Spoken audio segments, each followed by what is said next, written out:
How they actually recognize the intro itself from just the music. Yo, what is going on? Twitch.tv/aDrive. It's your boy Dan, aka aDrive with the homie PokeaimMD. Yo, what's up, guys? You got Pokeaim here. Do you actually call them the aDrive? Like, that's really... Well, I always spell out my channel name, Okay, yeah. yeah, That's my intro. I do it. Yeah, You good? You cool with that? Good. No, Is that okay with you? I thought that was clever. I thought you did it like on the top of your head. I was like, No, wow, no. Hey, hold on, that's nice. Now we're here, but we were messing with you guys a little bit before the stream started, but we're back for another day of WBE draft phenomenon awesomeness. All right, for those who aren't familiar with what's going on, yesterday we did part 1 of the WBE draft. We broke it down right here, me and your boy Joey, and we talked about all the picks that took place for the first 5 rounds.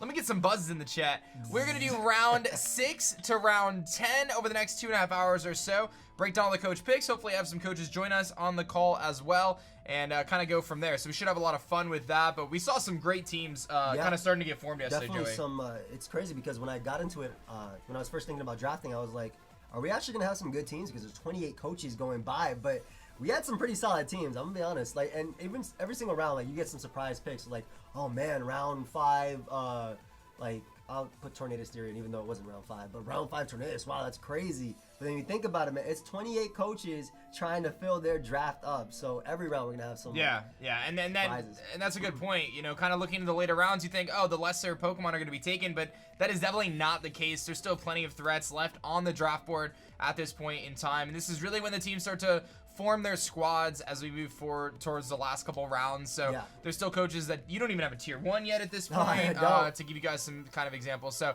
it's definitely going to be pretty interesting as we move forward. A couple days before we jump into round 6, there's a lot of little... I see K. Cray. K. Cray, is Garchomp cute? I'm sorry. I'm sorry. I think it is. Honestly, I have to know, how is Garchomp cute? Keep going. Sorry, I'll read the chat. It's kind of cute. But anyway, a couple things I wanted to talk about real quick. Obviously, if you guys haven't done it yet, you can check out the YouTube channel. !WBE will actually get you to our website. From there, you can check out the Twitter and the YouTube channel. Be sure to show some love there. Follow the Twitter. Subscribe to the YouTube channel. The part 1 of the draft was actually uploaded. If you guys could do us a favor and just, if you want to watch that, awesome. If not, just put it on the background and just click play. There's no ads or anything. We're just trying to get the channel monetized.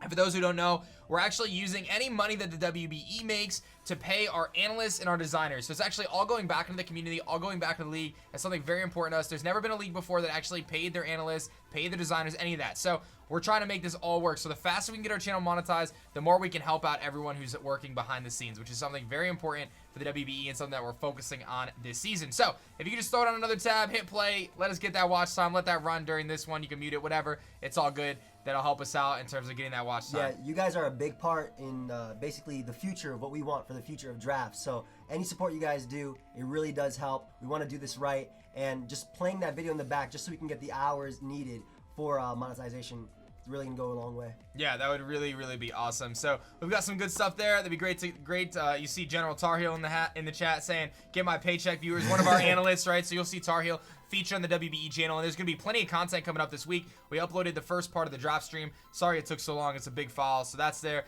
This part will be uploaded tomorrow, so you guys will see that. And if you're watching this on YouTube, thank you for checking it out after the fact. We really appreciate that. But again, I can't harp on it enough. Please check out the website. All the stuff is there, man. Schedules, the teams that are already picked so far. You'll see the full teams. You'll see the rankings for Pokemon as they get kills, deaths, etc. All sorts of stuff. There's so much stuff on the website, so go check that out. And you guys, I think, broke the website's record yesterday for most page views, which was pretty crazy, actually. It's awesome. And then the last thing I wanted to cover is our sponsor. We do have a sponsor for our league. The Poke Ninja servers are sponsoring it. If you guys didn't know, Pixelmon is back, man, and it's amazing. It goes all the way up to Gen 7 and includes Meltan and Melmetal. It is free to play on our Pixelmon servers. You can join the Eterna region, the Club, or the Diamond region, which are all Pixelmon servers that are free to play. Type !Pixelmon in the chat to learn how you can play Pixelmon. I have a tutorial made on my channel where I show all that off right there. So we have 5 rounds of awesome Draft League content coming for you guys. We've got some amazing teams, and I think we are just about ready to jump into round 6. Yeah. Chat, are you ready? So that's exactly what Dan did when he wasn't on camera the other day. I was like, what are you doing, bro? You didn't even ask them a question. I just wanted to hear a roar back.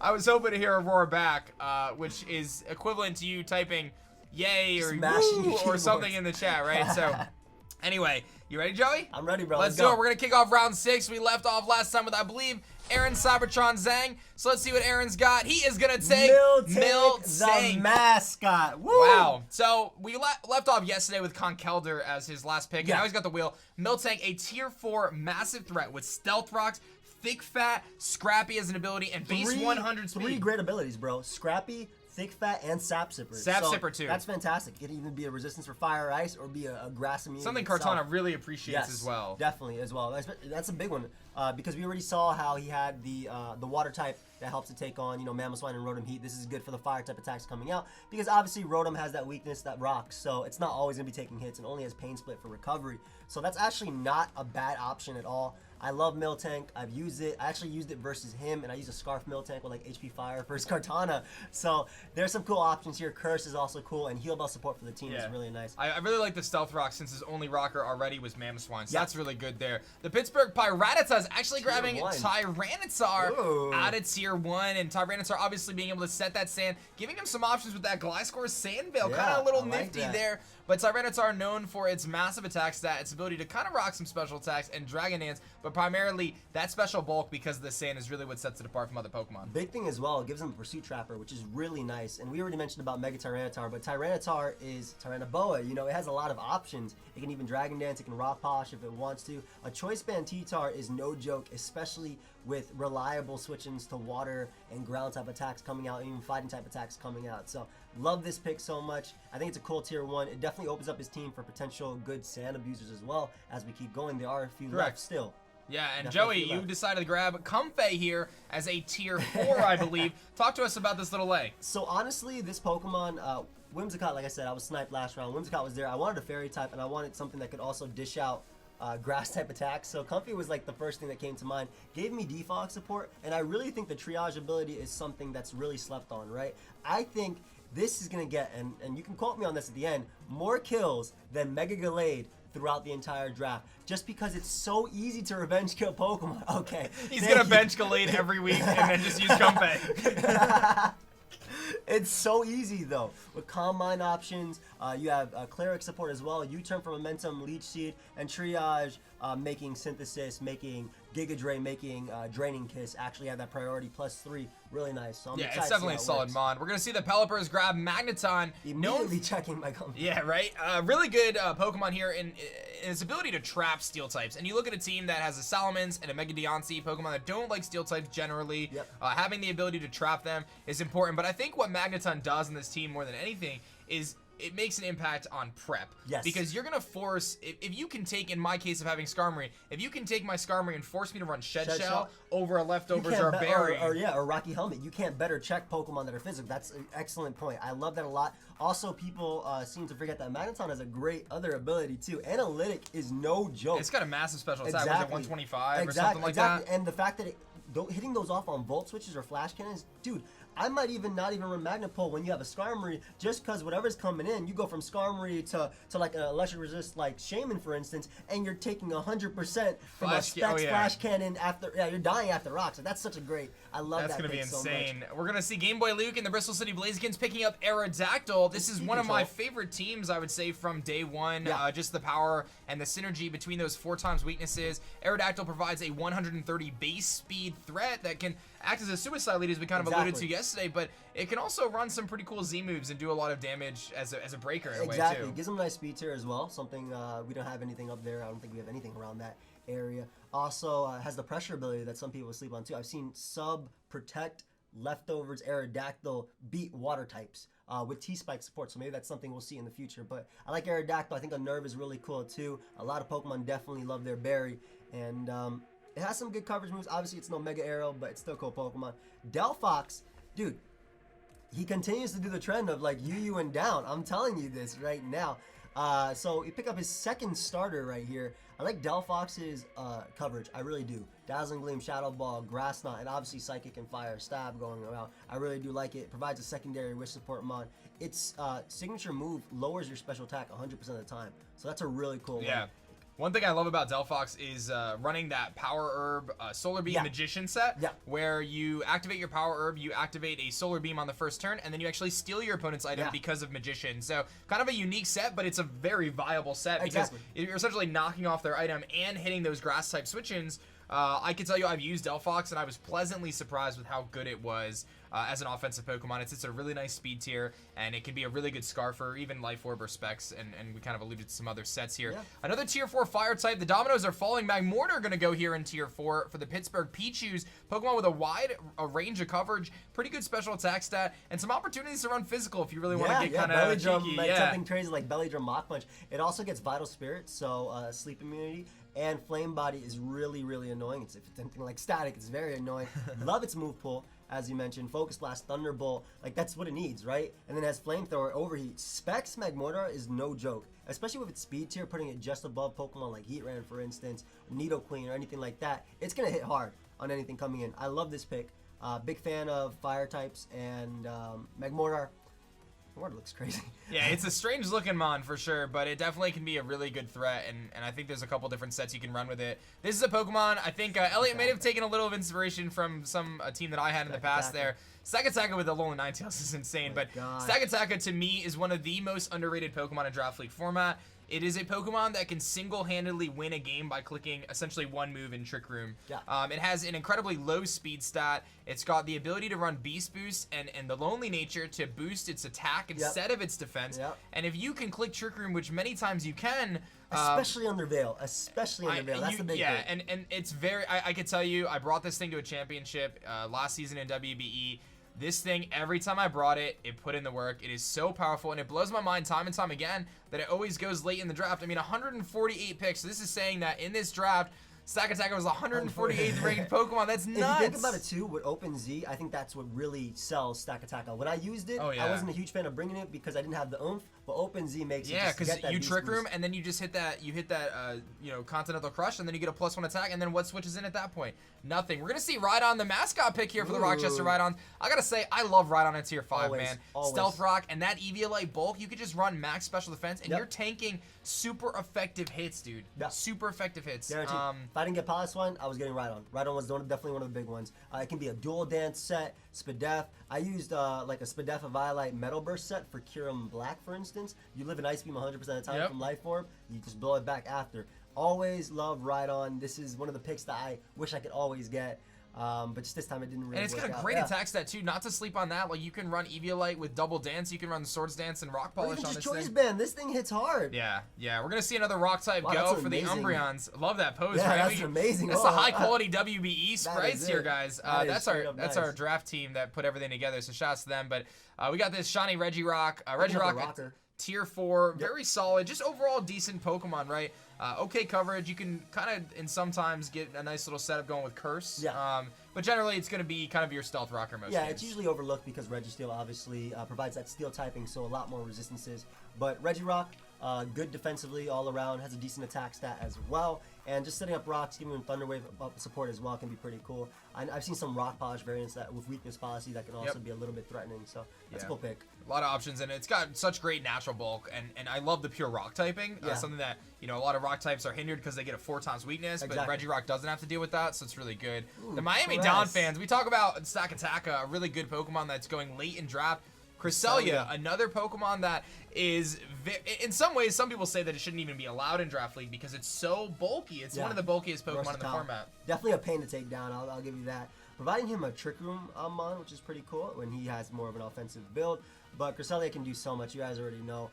Lunar Dance is a big thing as well. It can allow him to play a Pokemon pretty riskily and then just get it right back with Cresselia. I like its trick support, I like the Calm Mindsets. Obviously, Moonlight and Morning Sun, or maybe just Moonlight, I don't think it gets Morning Sun, but in Rain, not the best for Cresselia, but it doesn't really matter. You can even run Rest, Sleep Talk, Cycle Shift sets if it wants to. I can tell you, I've won many games in Draft League by just running Sub, Calm Mind, Moonlight, Moonblast. It's tough to break. A lot of times that's all you need because of just how bulky it is. And another bulky Psychic type goes. I don't think that was a coincidence. We're going to see Uxie go in Tier 3, I believe.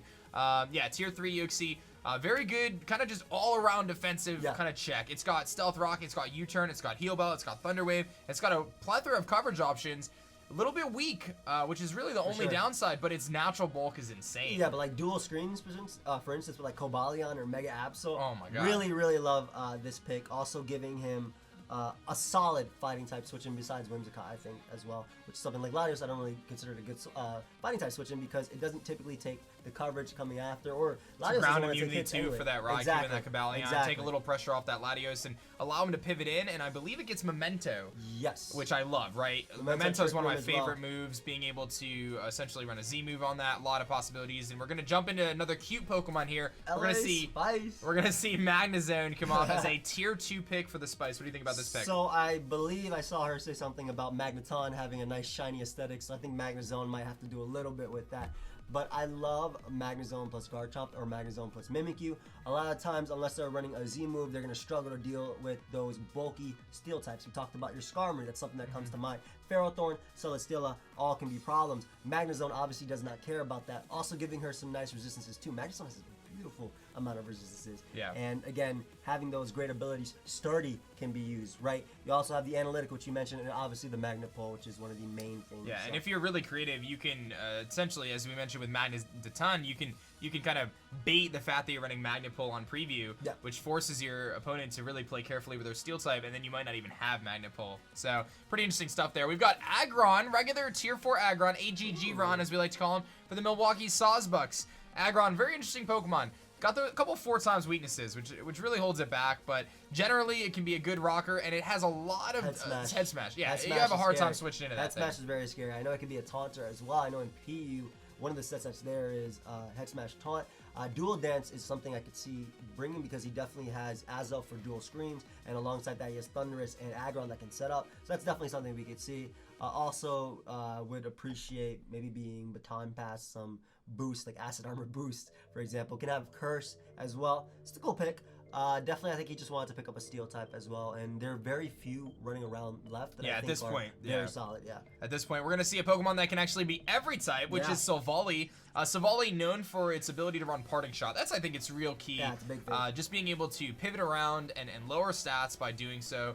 Unfortunately, to change its type, you have to take up its item slot, but I can tell you I've used Silvally before, and it's a good defogger as well. It's one of those Pokemon that generally offensively doesn't do a ton, but it serves as like a middle ground pivot for almost everything, and in preparation, especially in a league with 28 teams, very thin drafts, only 10 Pokemon, you can have Silvally compress into a number of roles, because say you're facing Zygarde 50, you can say, okay, I'm going to run a Bug Silvally this week or a Grass Silvally this week, and allow yourself to check that, where otherwise maybe your team wouldn't be able to handle that Pokemon as well. Yeah, exactly. I don't think we'll be seeing any sweeps from this Pokemon this draft league, but we'll definitely see a lot of support, and I think it's going to be really good at doing its support as well. Like you said, being able to be every Pokemon.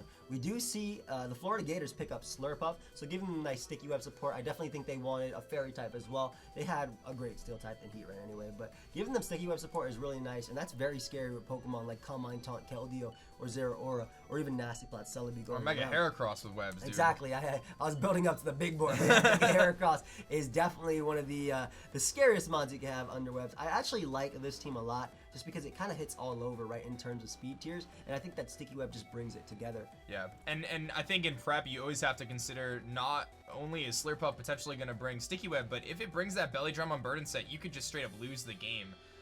If it's able to successfully set that up. So we'll look to see if Gator kind of adds some more support pieces to allow that to be something part of his strategy, or whether Slurpuff will kind of be pigeoned into a more kind of support type role. But Lord MV, happy birthday, by the way, is going to be picking up Drapion now. Drapion, a very good low tier 4 poison type that also has the dark typing, which is great. It's got great knockoffs pursuit, and it only has that one weakness to ground, which, you know, he's got a good amount of support on so far with the Togekiss and the Sceptile, but really Drapion is just a very difficult Pokemon to switch into, especially if it sets up a Swords Dance. Yeah, T-Spike support is a big one. I already told you yesterday I love my grounded poisons. This is something that MV and I have used in the MBL together, and Drapion is definitely more than what you see. It's not always going to Swords Dance, doesn't always have to run a Choice Band. It can run some cool support options as well. Whirlwind as well is in its move pool, so it can be a really nice stop, especially when Pokemon like Mega Alakazam are so threatening. Drapion is just a mon that's right there that say, I'm going to get you out of the game. I don't care. Love this Pokemon, love this pick. I know he was thinking between this and Skuntank, so I'm glad he went with Drapion.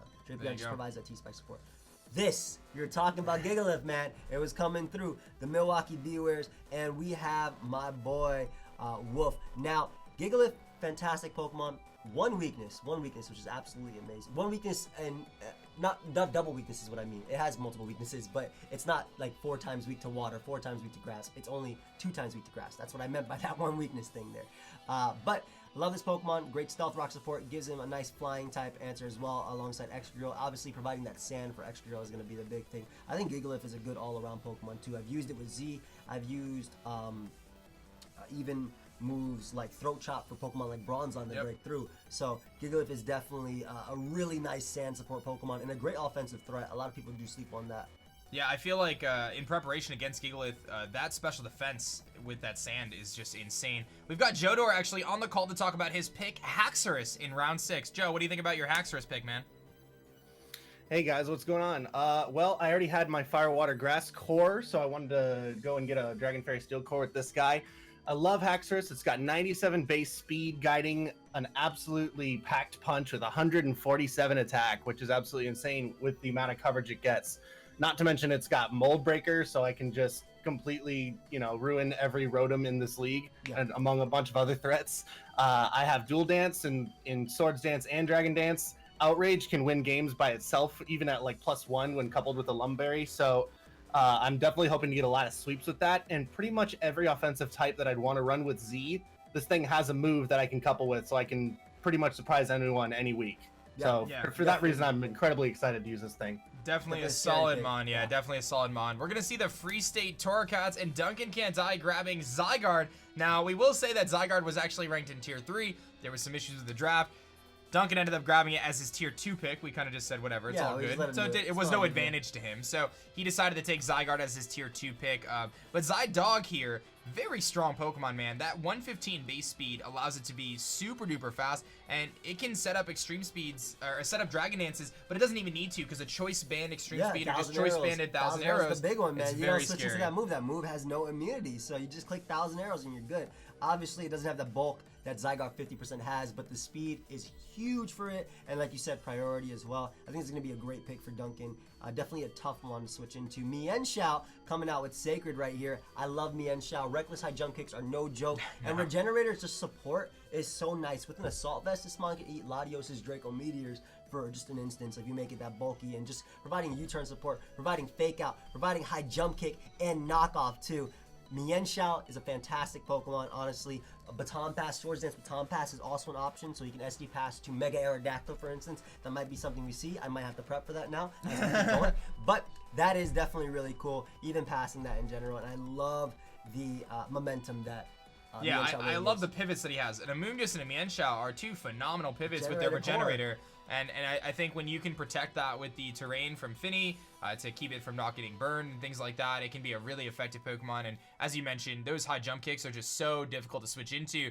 But I am very happy about this Definitely pick. A sleeper pick. This, I think, is honestly going to be one of the most crucial members of my team this season. I feel like a lot of people underestimate how powerful this Pokemon is. Talonflame, which has taken a big fall from grace from its nerf from the kind of X and Y days after Gale Wings got nerfed. But what people don't realize is Flame Body is a totally viable ability. Of course. And this thing's dual stab and its incredible 126 base speed provides nice U-turn support with Manectric, and I already have 2 great defoggers to kind of protect this thing, but I'm a big Talonflame fan. I really believe. I love its speed tier. I think, honestly, this makes me really scared because this Pokemon is definitely threatening to what my team is already looking like right now, so I think this was a fantastic pick. As I said, offensive fire types, I think obviously you have to worry about rocks when you're using this Pokemon, but you have some great defoggers. You got Skarmory and you got Florius right there, so fantastic pick by you. Mesprit is a Pokemon that I'm a big fan of. I use it in the P4G. It just provides so much support.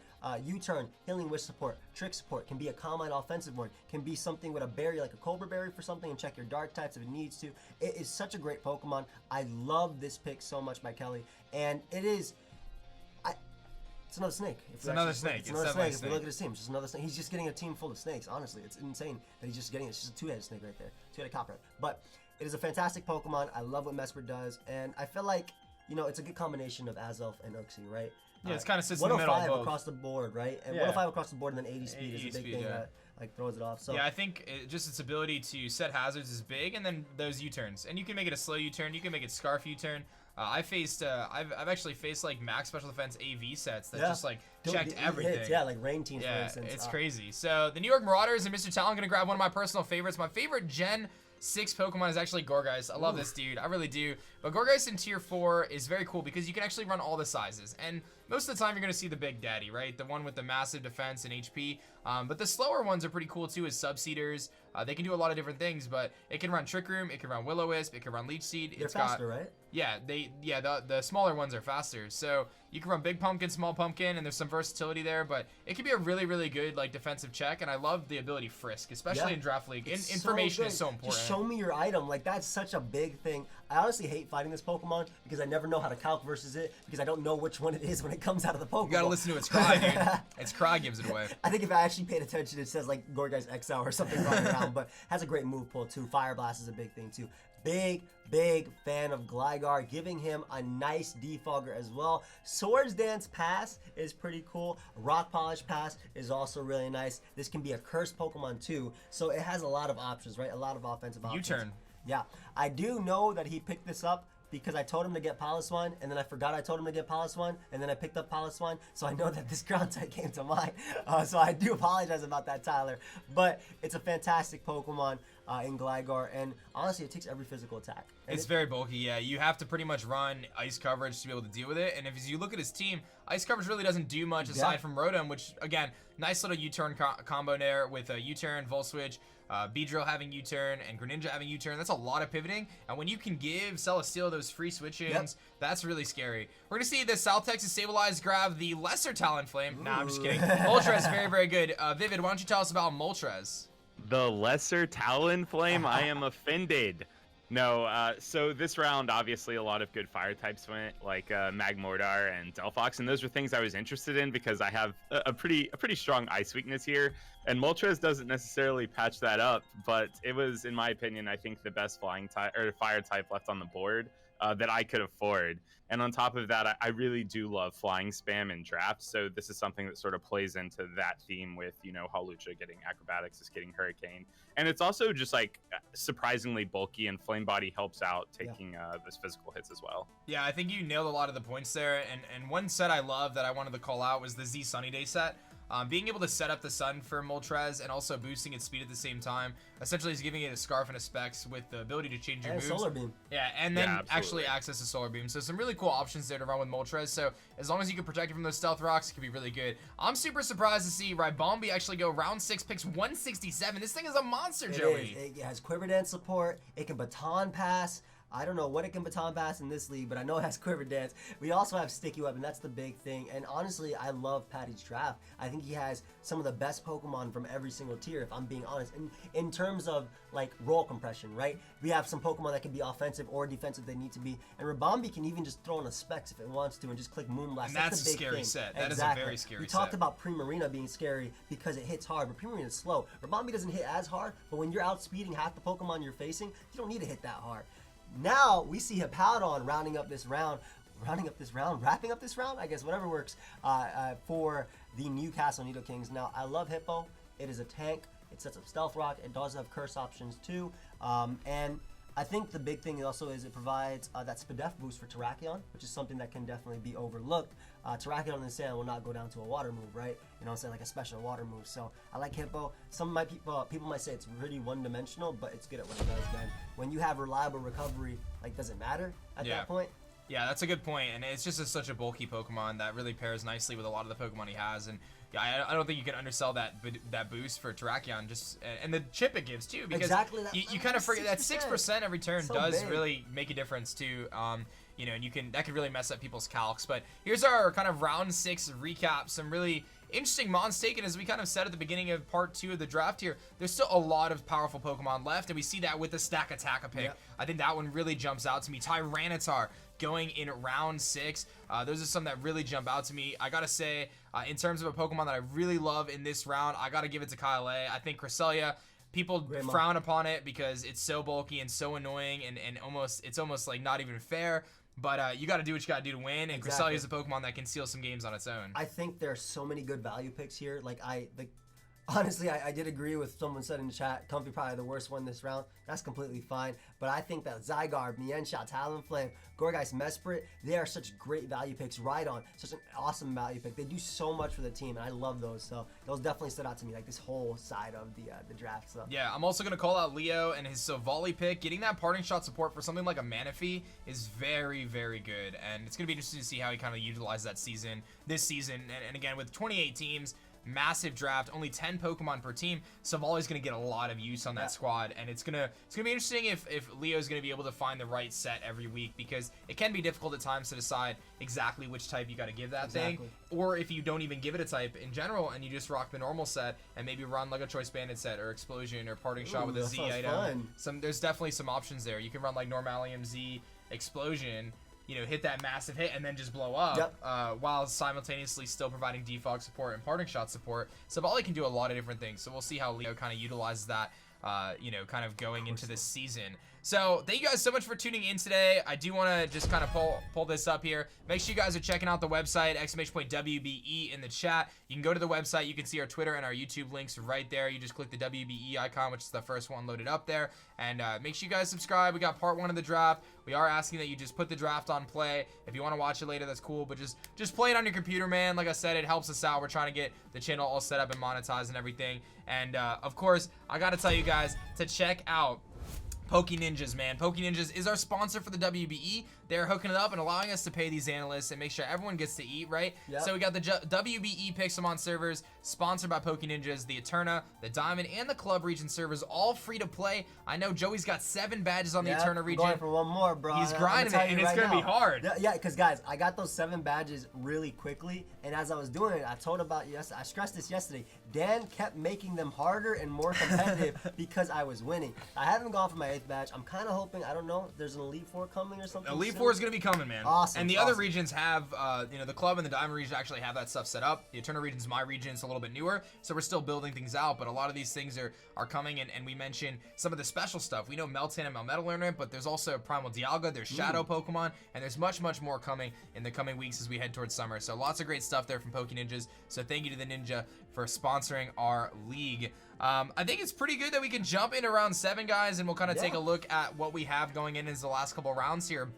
Very interesting picks and very interesting Pokemon coming up. So let's jump right into it. Round 7, we've got Patters kicking it off with the wheel pick, and he's going to go with the Fire-type Tier 4 Pokemon, Typhlosion, most known for its ability to run that Choice Specs or Choice Scarf Eruption. Yeah, that's a big thing about it. Typhlosion did get a little buff with Flash Fire, so that's pretty cool. Giving her a nice fire immunity. So and Burn Up. It's one of the few Pokemon that can run the move Burn Up to actually get rid of that Fire typing and hit very, very hard, which in some ways can be advantageous. Yeah, it's like a, you know, you pick your poison right there, because then you don't have Fire step after, but it can be pretty cool, especially like on a one-off set, for example, like a Choice set. That could be pretty cool. I like that. It doesn't matter about your HP stat as well. I like Typhlosion. I've always liked it as a Pokemon.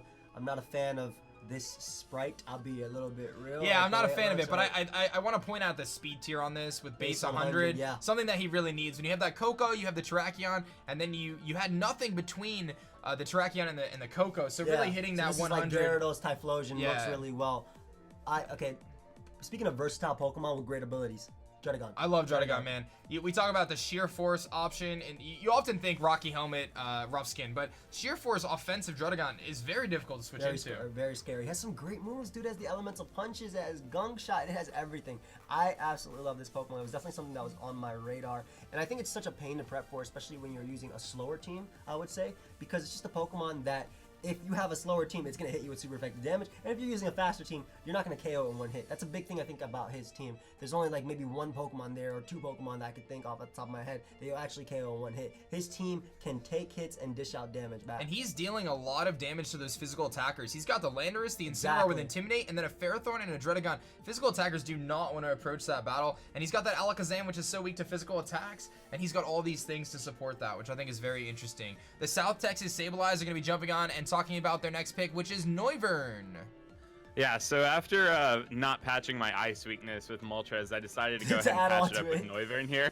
I was really interested in Druddigon, like I had it queued up, and then it obviously got taken, and In my opinion, Noivern, like, surprisingly, I didn't know this before this pick, but the bulk between Dredagon and Noivern is like pretty comparable.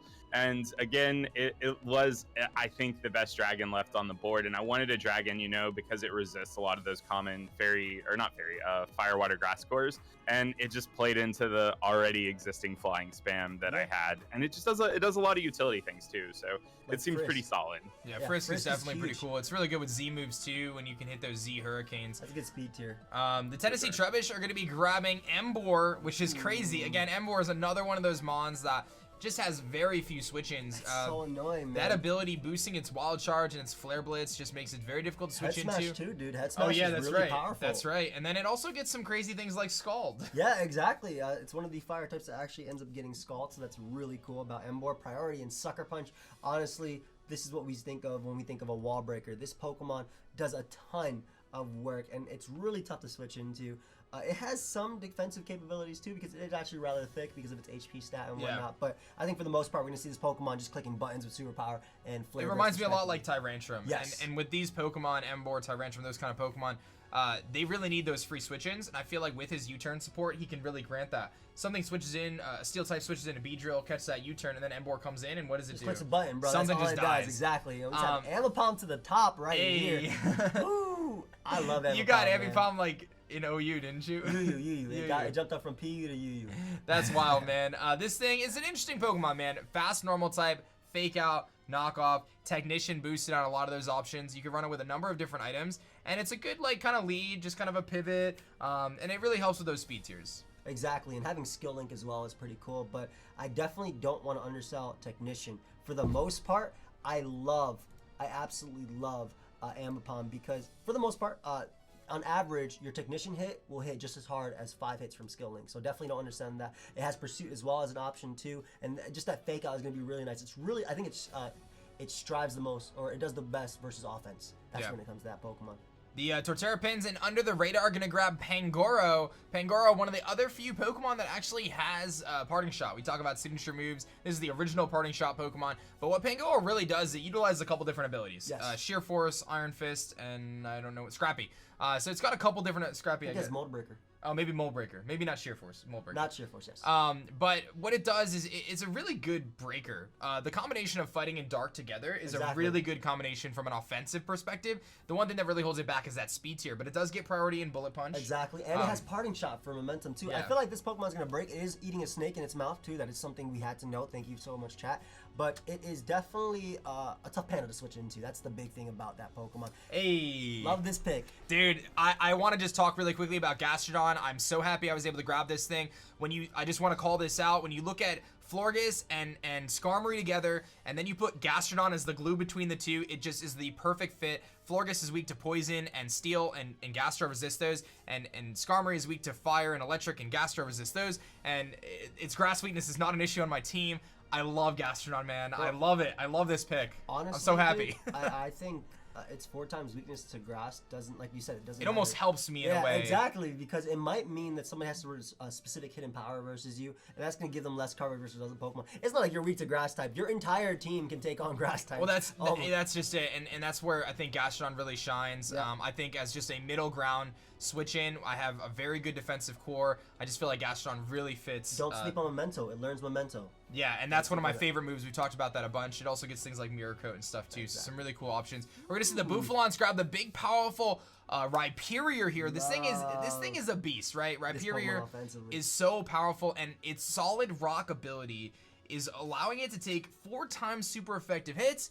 Just sponge those hits, get off a Rock Polish or a Swords Dance or whatever, and just proceed to break through It teams. hits so hard, dude. Has great coverage, hits incredibly hard, gives him an electric immunity as well, which I think was the big thing he wanted. He has a great pivot for electric types in Amoonguss, but now he has that immunity, and it gives him speed tiers as well. Like, it's evening them out, right? He has a really high one to Mega Arrow, and then after that, it kind of jumps down a little bit to Mienshao, and now it's going all the way down. You got Amoonguss and the Rhyperior right there, so it's good versus Trick Room options too, which is definitely something I could see being brought versus this guy. Now the Mega Tyranitar is being paired with Stoutland, and I feel like Duncan really had to jump on Stoutland now because there's a couple teams that could benefit from Exactly. this He Pokemon. needed this Pokemon this round. As a low tier, tier 4 kind of sand rusher, there's not too many Pokemon that really benefit from sand outside of the drill and things like that.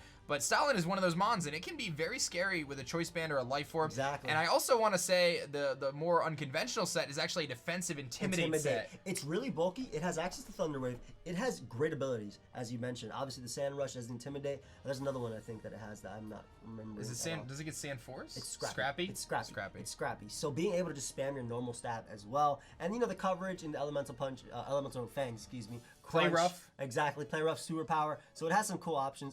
As you mentioned, Duncan 100% needs to get this now because I'm pretty sure Tup would have picked this up because he just picked up regular Tyranitar. Yeah, we've Ooh, got Granbull. Jodor grabbing Granbull, one of the lower tier fairy types that are still available, but has a lot of viability. Joe, talk to us about Granbull. So Granbull was an excellent way to round off my Dragon Fairy Steel Core, and on top of that, it's a really good. I noticed I have an odd habit of getting a lot of physical threats here. So Granbull's got 120 base attack, albeit it's rather slow, so it's not going to be quite the threat that Haxorus was. But it's a fantastic offensive support and great cleric with like a Heal Bell, Thunder Wave, and Intimidate ability. So it's going to be a pain to prep for every week, and I can really use it to harass my opponents. Yeah, and I'm pretty sure it also gets access to Quick Feet as well, right? So even Yep. though it's got a pretty low speed stat, it can still boost up and actually jog a little bit. It can jog a little bit.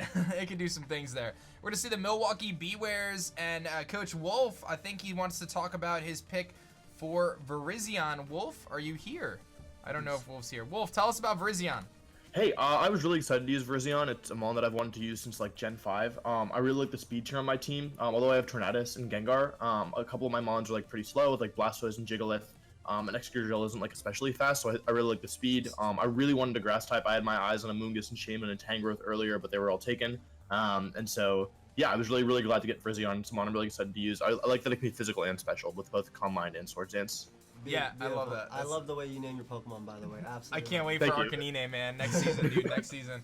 Thank you, Yeah, Wolf. next Our last season's champion and the world champion of Pokemon, man. That's Wolf Glick, And the guys. season Show him some before that, love. he's won every single season of the WE, hasn't he?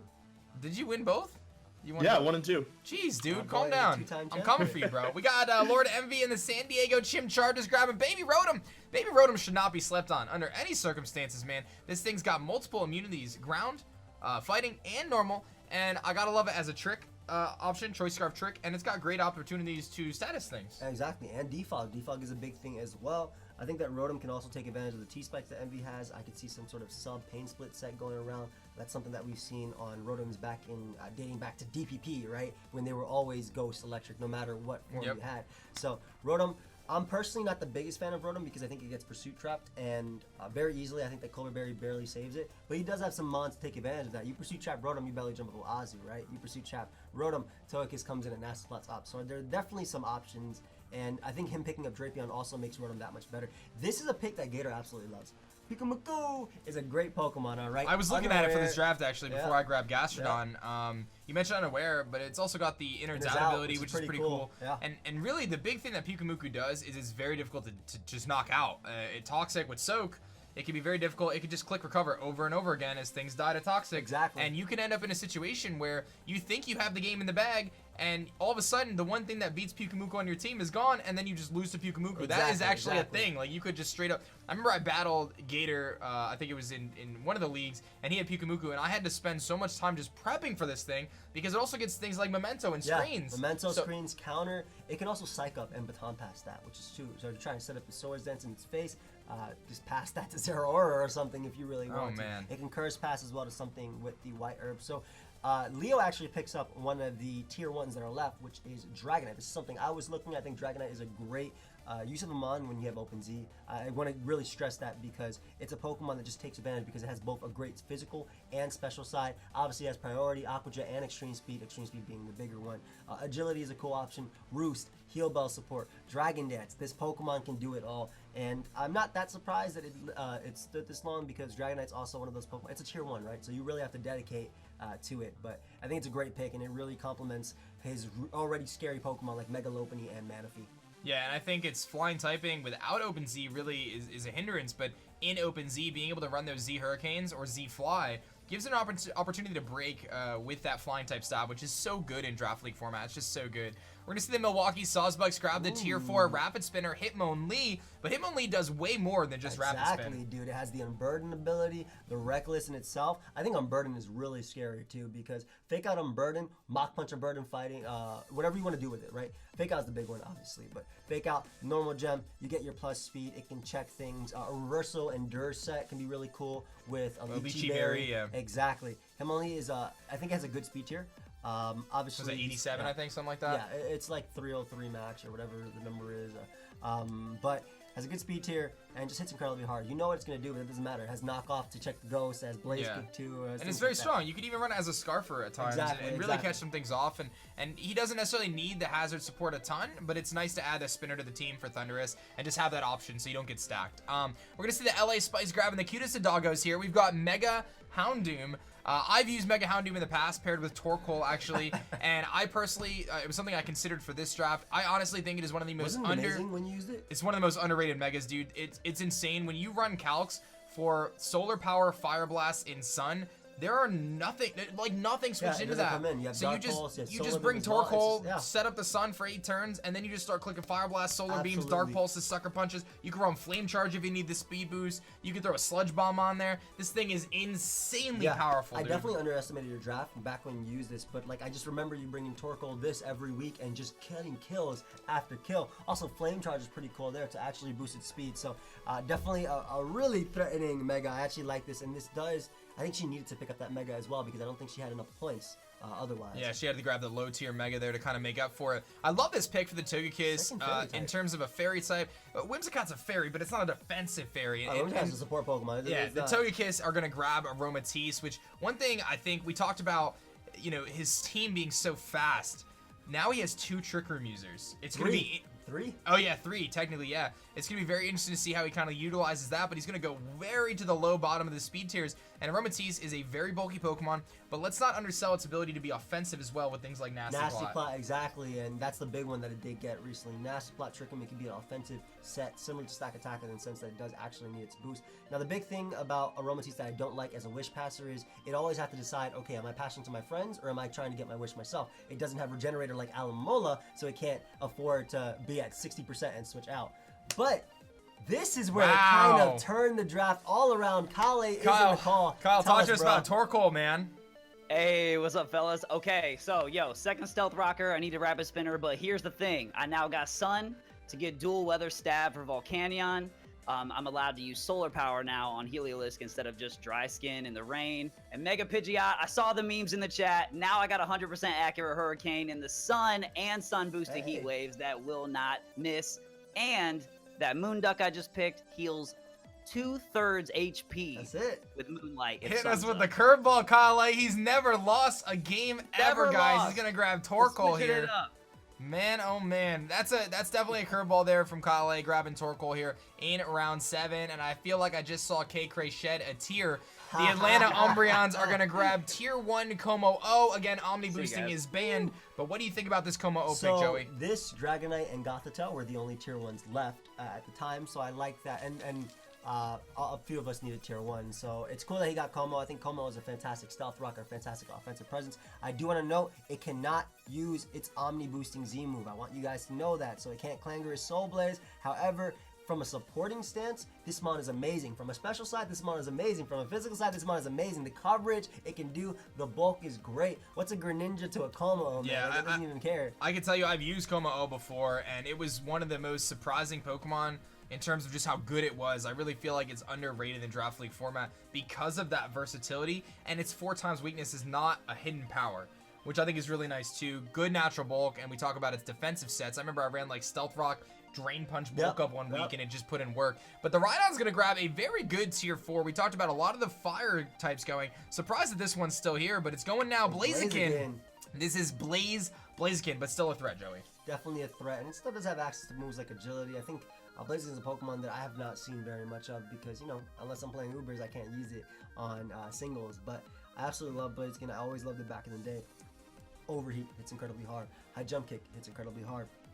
Doesn't have that 100% accuracy close combat, but it does have superpower as well. Vacuum Wave for priority 2 and quick attack if it wants to do that. Yeah. So that's some cool options as well. Yeah, we talked earlier yesterday about Pokemon that can attack from both sides. There's not a lot of them that are good at it, but Blaziken is one of those Pokemon, and you really have to always factor in the possibility of a Choice Scarf Blaziken as well. Dude, he just keeps getting Mons that just like he loves doing with Veil. Veil. This is another Mon that can really benefit from Aurora Veil in Porygon Z. The dual dancing options of agility plus nasty plot, very scary. And one thing I love about Porygon Z, again, it can't use that Z conversion. However, it can still hit things incredibly hard with adaptability, tri-attacks, or hyper yeah, beams. you can honestly, I wouldn't be surprised if he throws specs on every week because there's little to no drawback. You have adaptability of download as that too. You could set up a nasty plot under Veil, but like you're picking up 2 KOs for the most part, even on resisted Pokemon when it comes to this, unless they're the bulkiest of bulkiest Pokemon, like Registeel for instance. In that case, you can just nasty plot up in its face if you really want to.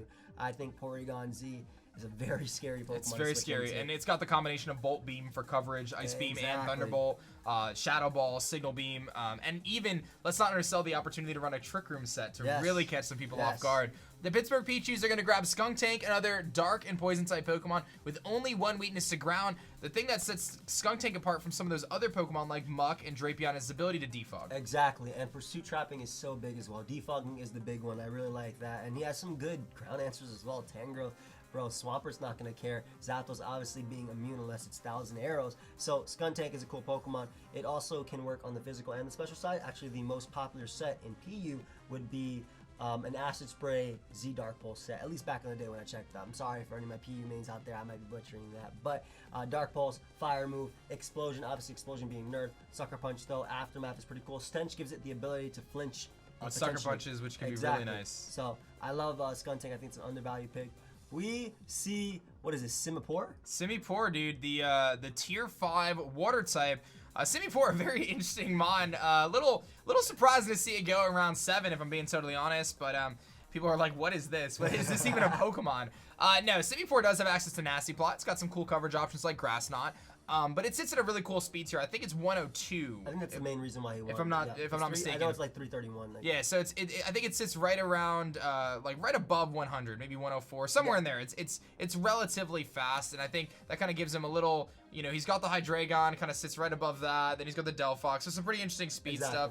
But Simipour is one of those mons that you don't see a ton, but it can put in the work if you run it with like Nasty Plot and you get a boost. It also gets Gluttony. It also gets Gluttony as an ability, so we could see something like at a 50% getting a Salic Berry or a Pataya Berry or anything like that.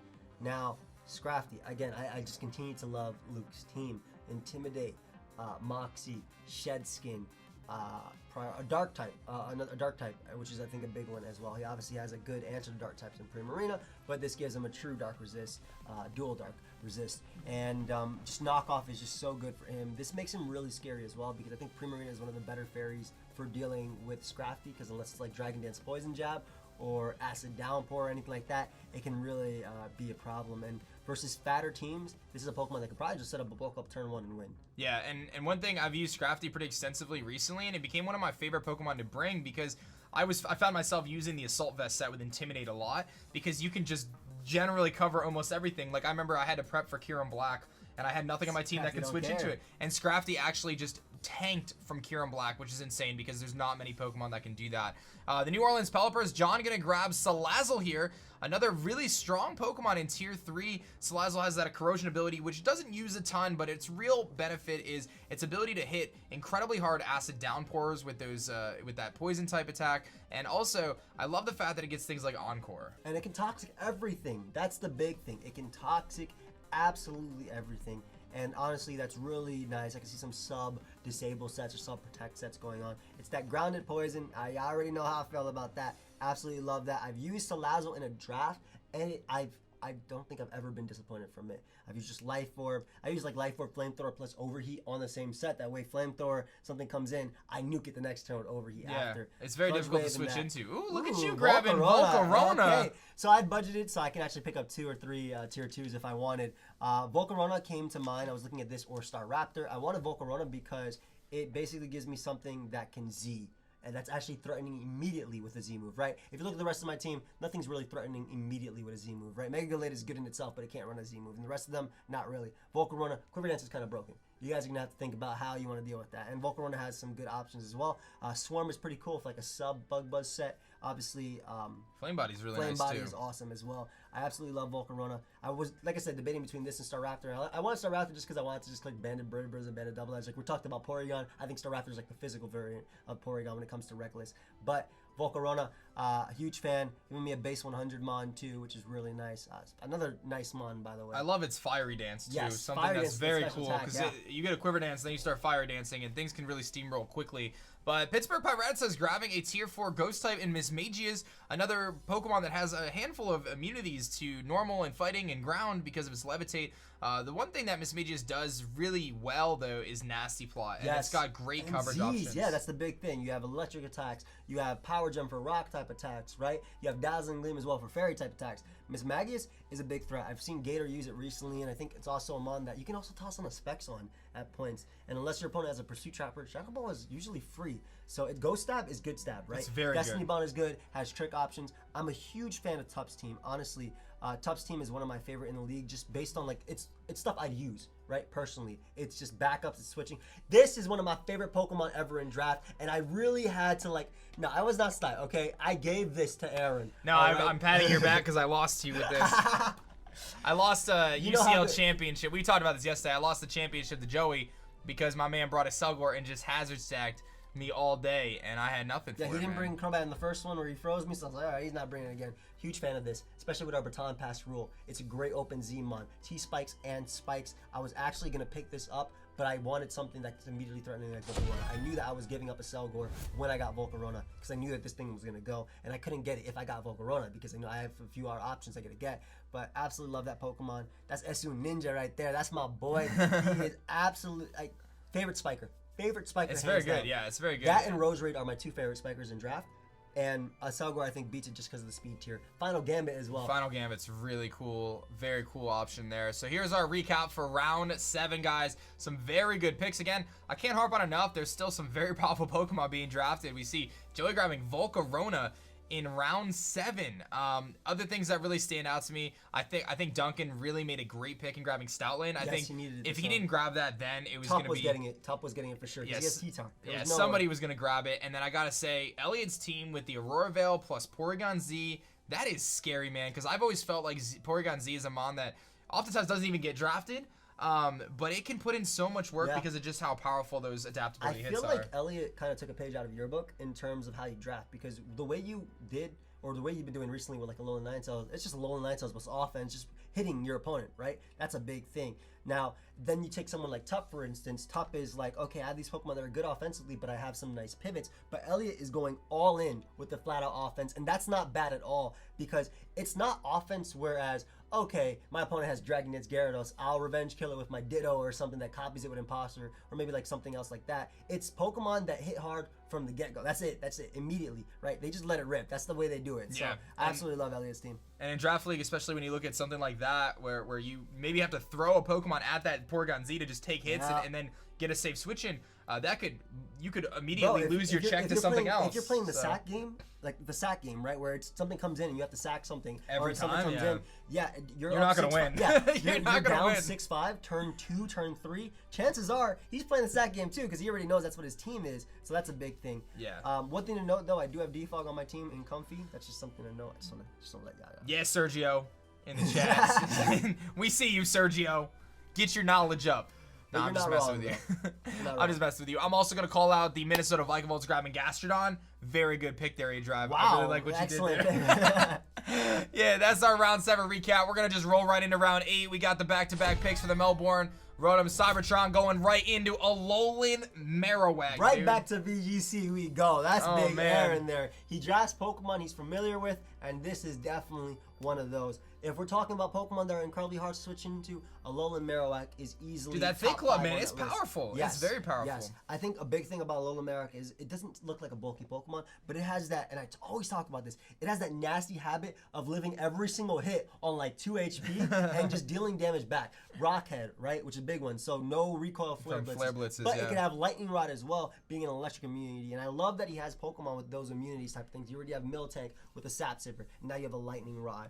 Yeah, levitating Rotom as well. And spin blocker too, which is pretty cool for Salgor. yeah, that is a really good point there, giving him a spin blocker. And again, this thing can be such a powerful breaker, and it's so anti-trick room as well because it's so slow that it can really benefit if someone else tried to trick room or if you want to set it up yourself. The Pittsburgh Pirates is going to grab a Alolan Dugtrio. He's starting his own band here. He's going to be rocking this little guy. A great speed tier. His speed tiers are a little slow. The Mismagius hits him at 105, and then he jumps up to the 110 for Alolan Dugtrio.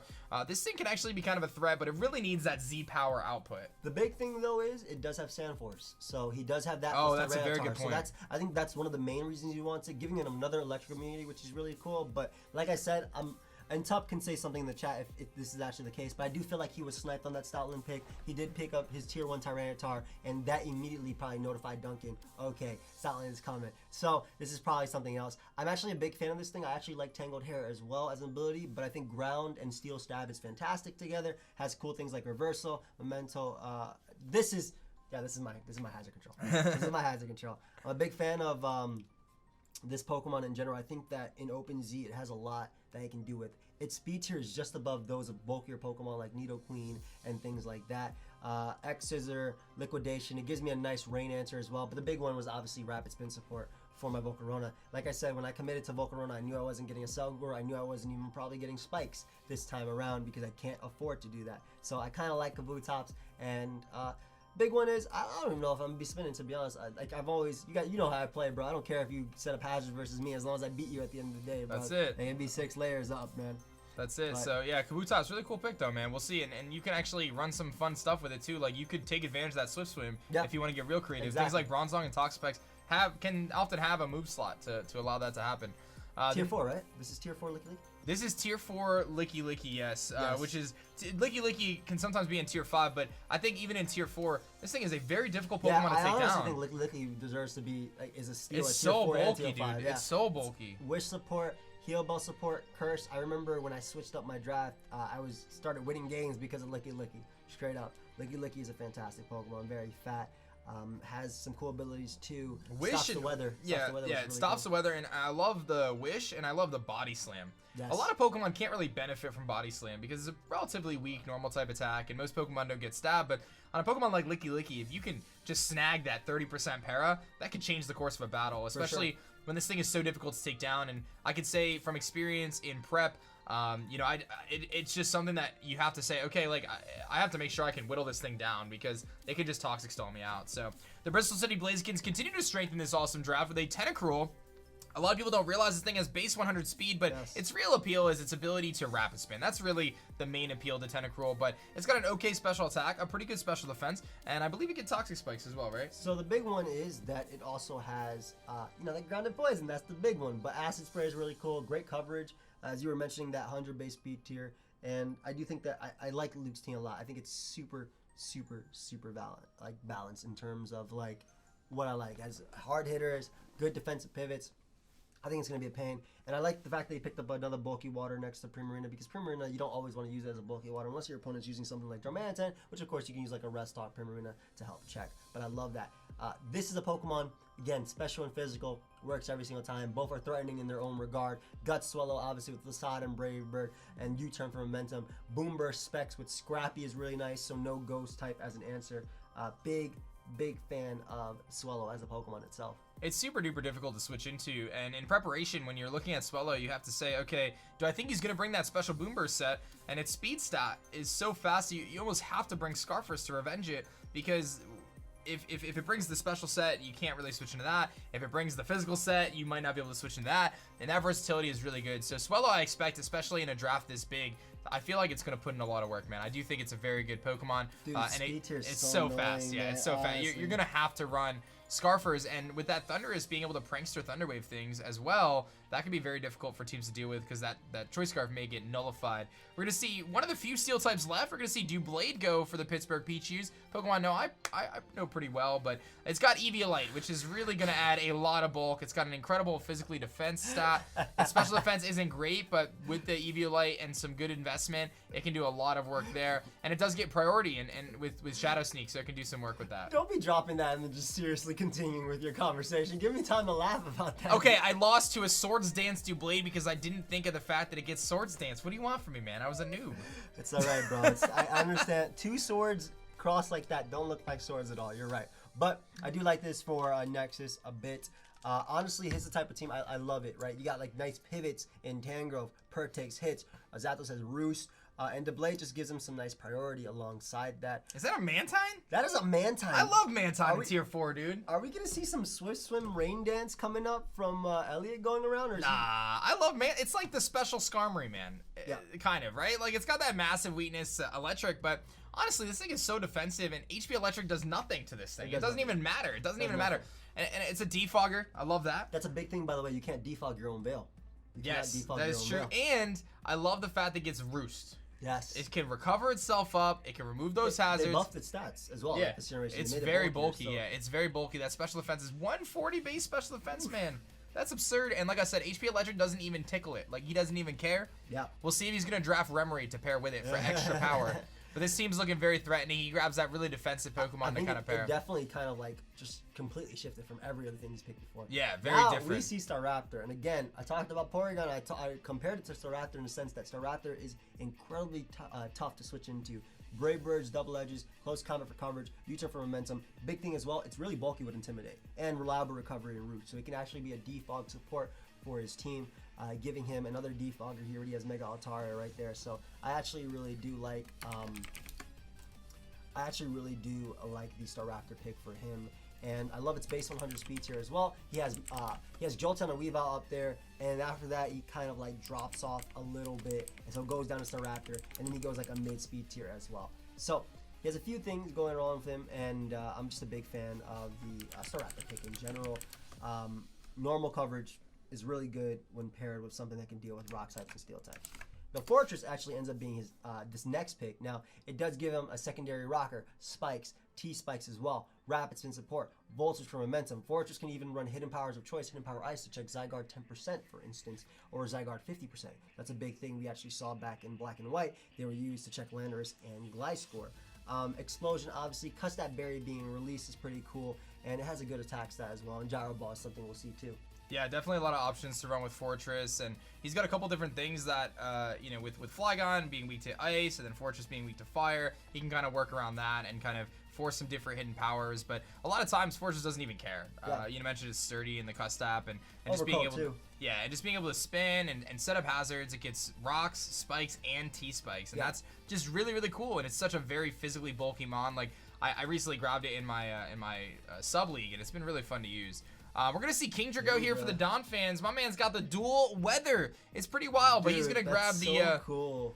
Yeah, he's going to grab... I've actually seen it before. Fizzy Stardust in the GBA had dual weather, but it was sand and sun. This is going to be sun and rain, so it's going to be very interesting to see how the two kind of work together, but very difficult to prep for when you have to say, okay, like, what is Helios going to be this week? What is this Volcanion going to do? What is he going to bring? How is he going to play versus me? I think Kingdra is one of those mons that we know can go physical or special. Draco Meteor, Surf...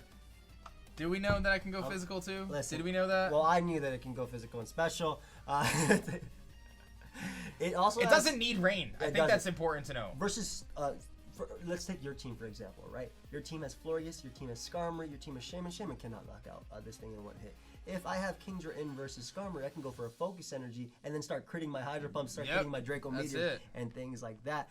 Blastoise picking up a spinner for him coming around, also giving him a nice water type as well. I think Blastoise obviously is nothing compared to Mega Blastoise, but it's a good really bulky Pokemon. It's a good naturally bulky water type, and I go back to the championship I won, going back to the GBA, and Blastoise was on that team, and it was such a pivotal piece of that team. And all I really did was run Scald, Ice Beam, Rapid Spin, Toxic, or Toxic Protect. Every week you run the Sometimes same set, you can throw Assault Vest and a Magic Coat or a Mirror Coat on there. You know, you can run some funky stuff once in a while, but generally, Blastoise is just really good at just rapid spinning. Like, it's just a very good team supporter. And while his team doesn't necessarily have a massive weakness to hazards, it's always nice to have that in the back, you know, and you can free up that move slot for something like Latios. But hazards do nothing to that team when you have the Magic Bounce on Absol and all that removal. And his defog support. Now, we do see the LA Spice picking up Ninetales, and this is definitely something you already talked about, Torkoal. with Houndoom. Ninetales can do the exact same thing, but Ninetales I think makes more use of Z moves. Obviously Torkoal has the Rapid Spin and even, you know, Shell Smash. That's not gonna happen, but it might. Hold up. That's kind of late, bro. We do see, I know Specs Ninetales is something that's very common in the RU tier, and I really like it because Overheat in the sun is incredibly hard to switch into, but obviously we could see something with the Clay going on. I do like her team. I think the offensiveness of especially the first 4 Pokemon here are really nice, and you have some nice support mons in Starmie and Crobat, which can both still be offensive as well. So I'm a big fan of her her draft right here. I think this is actually a cute Pokemon too that I do agree with. very That it's cute. objectively. Speaking of cute, no, we're not speaking of this mushroom. It's definitely not cute. This is like a haunted mushroom in my nightmares. Like, that's it, dude. I like Shiinotic. It's got that signature ability in Strength Sap, which is a very cool move. It's gonna lower the attack stat of the opposing Pokemon and heal up HP equivalent, which is pretty nuts. But it gets Spore, right? So Gets Spore you as get that well, 100% Leech Seed. accurate sleep, and it does have a massive poison weakness, but that's not really generally an issue. HP poison isn't really a thing, It's really right? sad that this Pokemon is just shy of being probably really good if it had a higher If it had HP stat Regenerator. and Regenerator. If it had That's a big thing, Regenerator, too. it's over. But it has some interesting abilities. I think Rain Dish and Effect Spore obviously can be really annoying. I think he just wanted a grass type for his squad as well because he already had a fairy type in Clefable. And there aren't a lot of great grass types left, we'll be real. A lot of them, there was that one round where every single grass type was skipping. Yeah. So it makes sense. Krogno being a spinner and defog support Dude, for I Neo's love this team. thing. Freeze Dry is so So good. good, dude. So good. And its speed tier puts it above a lot of threats, you know, and you can just run offensive Freeze Dry, and that's a very good option. You don't necessarily have to run Rapid Spin as a sport, but really, you have the move slot for it because most of the time you can compress your attack into Freeze Dry. It also gives access to Ice Beam, or I'm sorry, Ice Shard. Exactly. So you can Knock run off too. Yeah, you can run some pretty cool stuff. Even though it's very frail on the physical side, its special defense is actually pretty solid. They did buff its defense a little bit more, so it actually doesn't fall down to like a paper slice or anything. But then Yeah, again, if it's like Cortana Pebble, attacking, yeah. it makes sense. But I'm a big fan of how fast Krogno is. Giving him a nice speed tier as well, above 100. But because he has, you know, Manaphy there, and then he has Krogno, and then he has Lopunny, and right below Manaphy he has Silvally. So that's some pretty cool speed tiers being covered here. Huge fan of Garbodor. Garbodor is my 3rd favorite spiker in draft, behind like a Selgor and Roserade. Toxic Spikes and Spikes, Explosion, Pain Split, Open Z moves, which is pretty cool. Stomping Tantrum is a pretty cool option. Gunk Shot as well. And I think that with Gator's team, it's currently lacking hazard control, right? So Garbodor is one of those things where, like, okay, I can run all out offensive one week and just set up every single hazard the entire time and not care. So that's just really a mon that I really do value, and I love the Rocky Helmet. I love the Aftermath. The weak armor can be pretty cool too. It's just has some surprisingly cool bulky options. too, and Yes. it's actually pretty fast and has some nice coverage options too. But I didn't realize Gator was drafting my YouTube channel today. But let me tell you, Seed Bomb is another option too. Exactly. No. I had to slide it in there. No. I'm just messing around, obviously. I was gonna say yours, but I thought that would be rude. Yeah, that'd be so rude I and figured I'd unfair. shade Yeah, myself because exactly, like yeah. 'Cause otherwise. I would have came back with something. Anyway, we got Heracross next. I love this mon, dude, and it was on my radar for a really long time. I'll be honest, it was definitely a Pokemon that I was considering in this draft. You'll see I'm going a different route, but Heracross is so good because it sits at that 85 speed tier. It's a tremendous Choice Scarfer. Yes. Because of its ability to run Guts, and like having Guts and Choice Scarf, I'm sorry, not Guts, Moxie's. Moxie and Choice Scarf, you could just lock into close combat mid-late game and actually just win the game. But one of my favorite sets for this thing, forget Flame Orb and Guts with Facade. I love Choice Bandit Yes, Heracross. I do. love Choice I'm Bandit also Heracross. a big fan of CB Era. I think Heracross is great. I think another set that's actually a little bit overlooked and it actually can win games and get you into the GBA playoffs is Assault Vest Heracross if it's not crit. It's very, If it's very not good. crit. If it's not crit last turn, it can win you games. But Assault Vest Heracross is another cool one, especially takes advantage of Guts. Has the Mega Heracross move pool as well, which is still pretty good.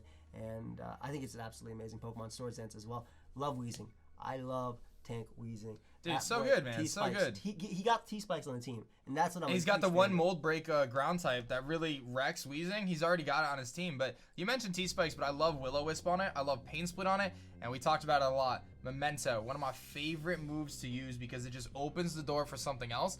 Weezing does that so well, and it's so physically defensive. Yeah. And let's not even undersell, it's got an okay special attack with a Base 85 tremendous move Yeah, pool. Thunder, Fire Blast, Dark Pulse. Exactly, Sludge Bomb. This mon can do it. Like, so, Specs Weezing is a thing. Like, it it's actually is it's a Pokemon, thing. Yeah, I fought one recently. It's actually a that one thing. is annoying. Dude, I went to my own Weezing. I was taking 40% from Sludge Bomb. I was like, what is going on here? Pain Split is also cool. Obviously, Haze, Z Haze is the big one it can run. I think Sigilyph is a great Pokemon, and I'm actually a big fan of the fact that it can run 3 great abilities. Right? Yeah, I think my favorite set is the Psycho Shift with the Flame Orb. See, I like that set, but I think that set's really boring in a sense. I think that Tinted Lens is a lot more fun because this is a Pokemon that you can just click Air Slash and no resistances, right? That's you can true. click Psychic and only Dark types can resist it. So I've actually used a Tinted Lens more, but obviously Magikarp Focus Sash is a pretty cool thing too. For example, Dragon and Scrafty, you just have Magikarp plus Focus Sash, take the knockoff, knock them out with Dazzling Gleam. Yep. Obviously, I think Magikarp is the one we're going to be seeing more, but definitely don't sleep on Tinted Lens. This Pokemon can definitely wreck through balance and has such a great move pool. Yeah, Ice Beam, Energy it Ball, really does. Heat Wave, like it has what it needs. And you mentioned kind of that Focus Sash set. It almost does kind of like what Mimic you can do in a way because of that. Not having to fear taking hazard damage.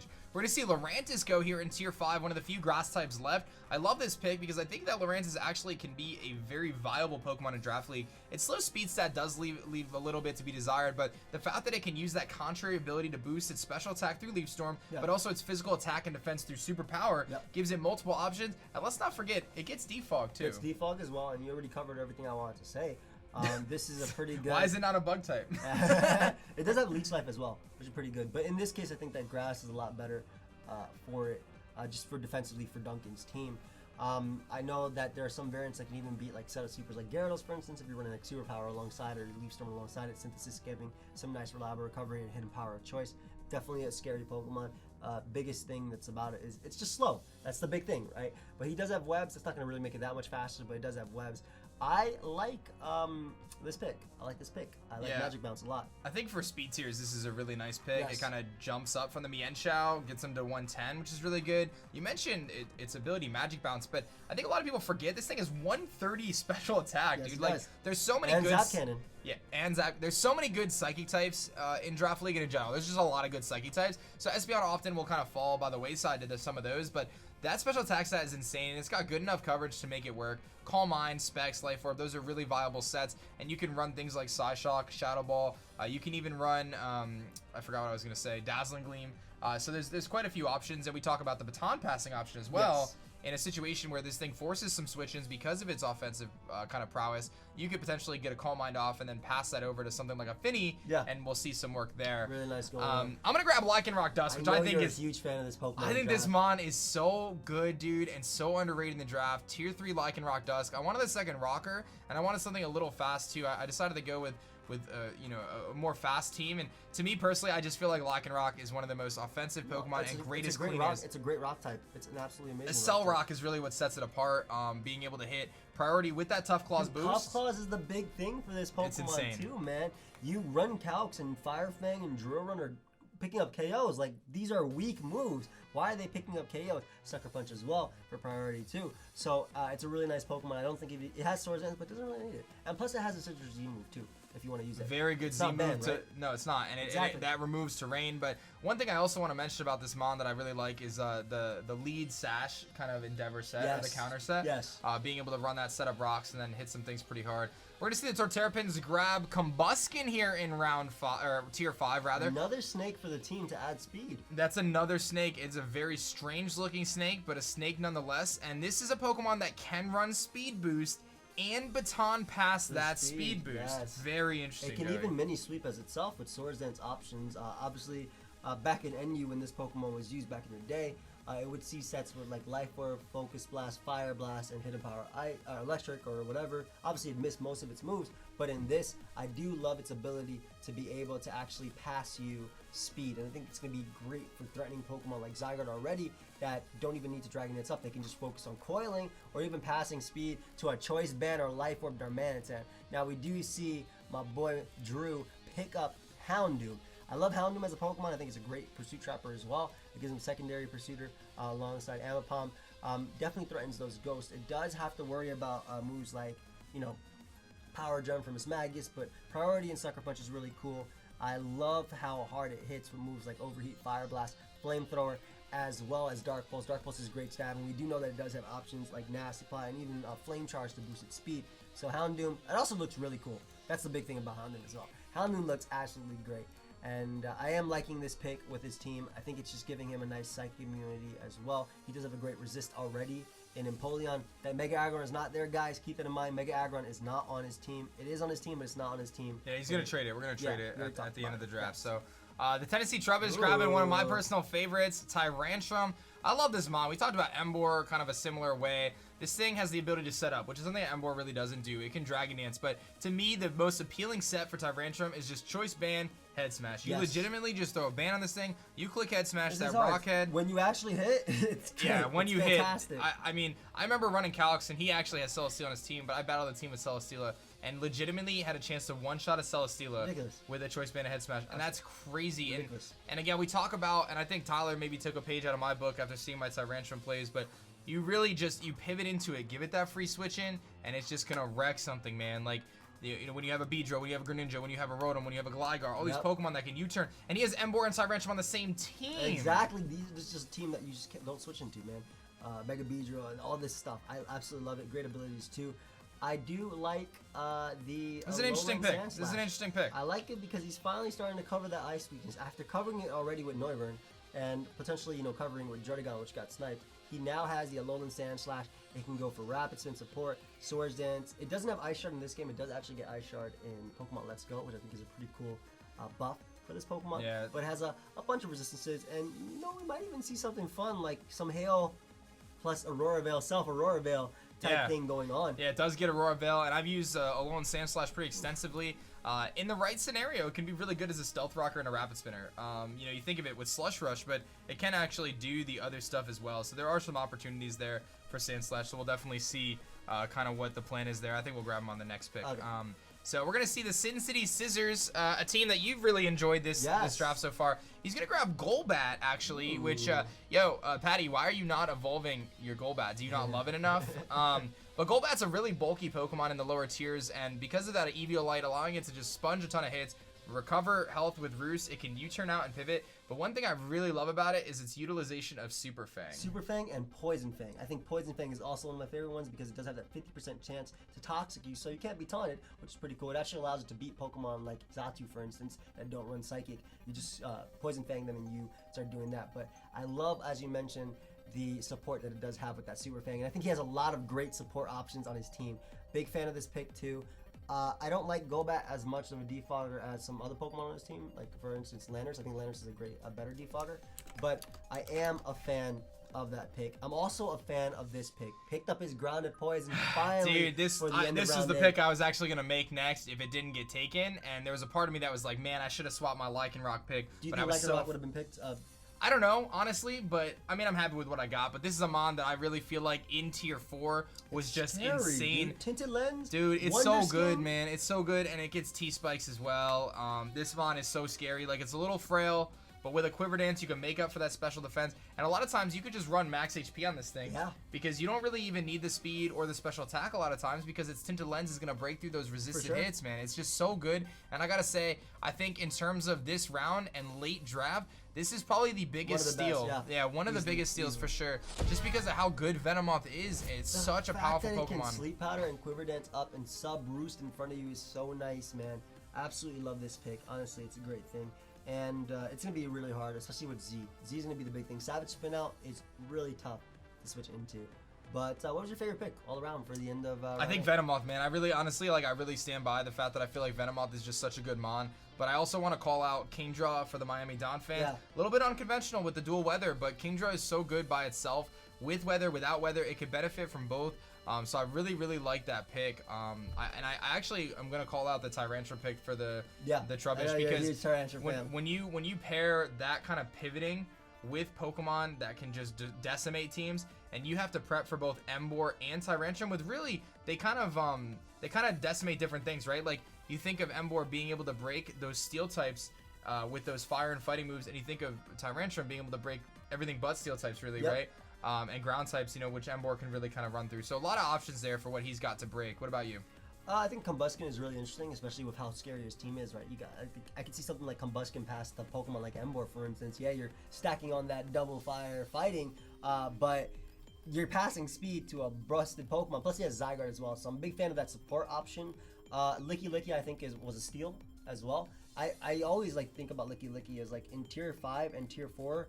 Even in tier 4, I think it's one of the best mons ever in tier 4. So I'm a big fan of that, and the support it actually does give us this round.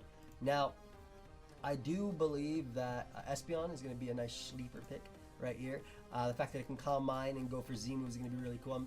I hope that Nick will use it well, and I also hope that Nick will join the call and talk about his next round picks as well. But I hope that of every single coach listening, because I see you guys in the chat, we trying to get you guys up here, talk to the viewers. But I'm a big fan of that. Garbodor as well is again my third favorite spiker. After using it, used to be my second favorite spiker, but after Shy, you're a content creator, get the hell out of here.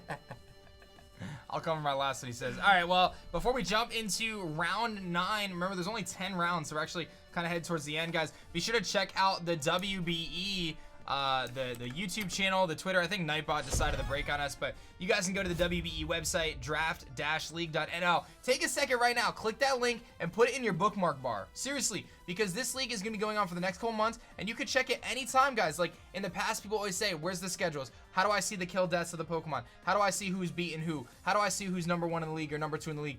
We're going to have all that on our YouTube channel, but you can check out the website, bookmark it now. You can go to the Draft League website and check out all the information you need for the WBE. Take a second, go follow us on Twitter, subscribe on our YouTube.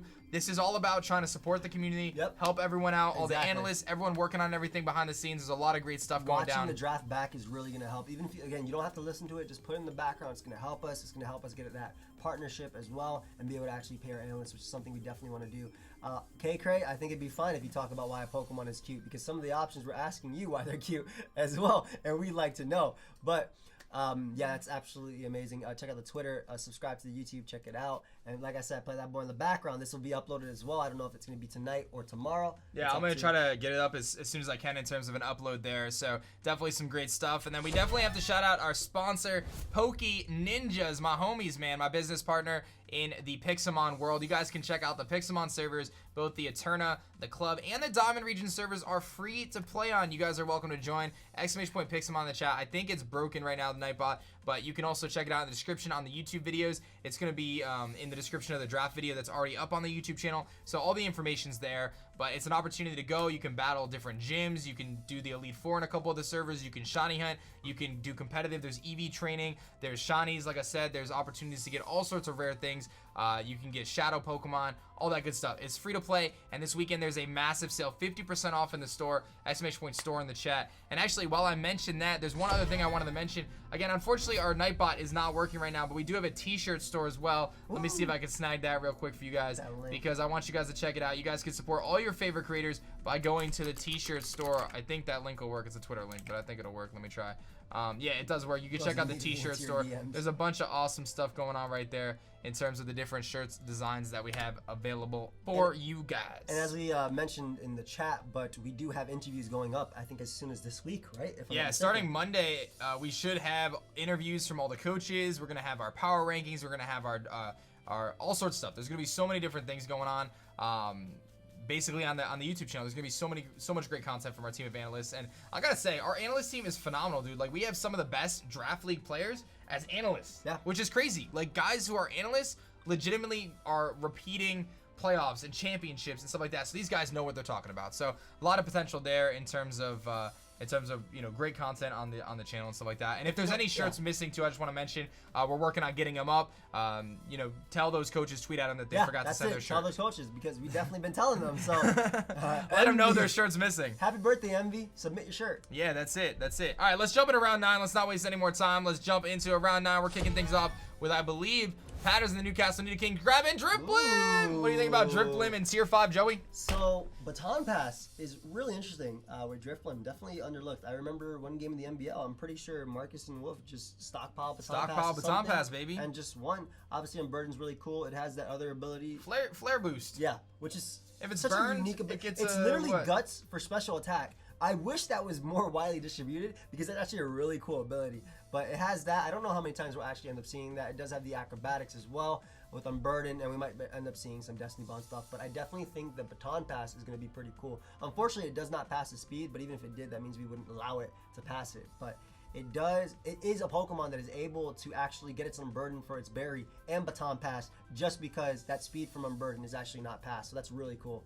for this mon as well. It's the speed plus another stat cannot be passed, right? Correct. Exactly. Yeah, so we've got the Sin City Scissors grabbing Raichu. Getting their electric type this late. This is a good pick, man, especially in tier 5. You got a Pokemon that sits at 110 base speed that can set up with Nasty Plot, that's got some really good coverage options with Surf, Thunderbolt, and you can't rule out some of the tech sets with it where you can run things like Nuzzle. Yeah. To kind of, you know, paralyze some things. You can run Encore, which can, you know, stop setup sweepers. It doesn't have a bad move pool either, dude. It's really not bad. It can do a lot of different things. Grass Knot as well is another option. Grass Knot, Focus Blast. It has some options. Obviously, there's no Alolan Raichu with that stab, but it does have that speed as well. And I think it's a decent Pokemon for sure when it comes to Raichu, especially with tier 5. Like we said, a lot of coaches were picking up their electric types in earlier rounds, so there are very few Pokemon left. Definitely one of the better electric types in tier 5 for sure. Yeah, it's definitely a sleeper. We're gonna see the South Texas Slayolize Barbarical. grabbing Barbarical. I love this, man. I call it Facepalm. Vivid, what do you think about Facepalm? I've never heard it called that, but I enjoy it. So in tier 5, I really like grabbing things that are really, really bulky. And honestly, a lot of the good bulk was gone. So like left was something like Kecleon. But I decided to go ahead and grab something that its defenses aren't great, but it can be a massive offensive threat with just like Shell Smash. Yeah. And it gives me, I guess, just like another backup rocker and kind of like an off ice resist. Like I would never say this thing is like a resist to something, but my entire team besides Alolan Sandslash resists fighting, so I'm not too worried about that weakness being added here. But yeah, those were my thoughts picking this thing up.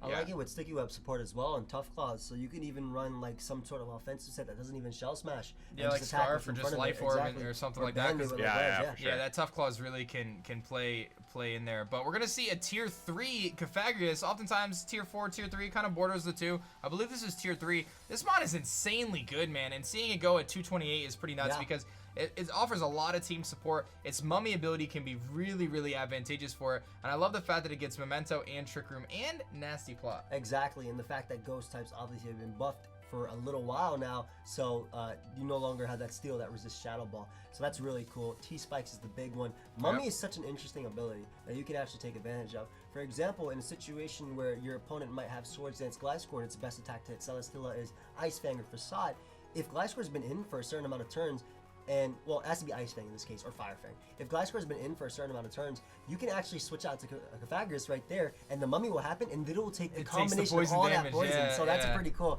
I keep smacking aDrive's desk. I know he's getting mad at me, but he can't say it because we're on stream, so I'm just getting away with it right now. Did you just read my mind?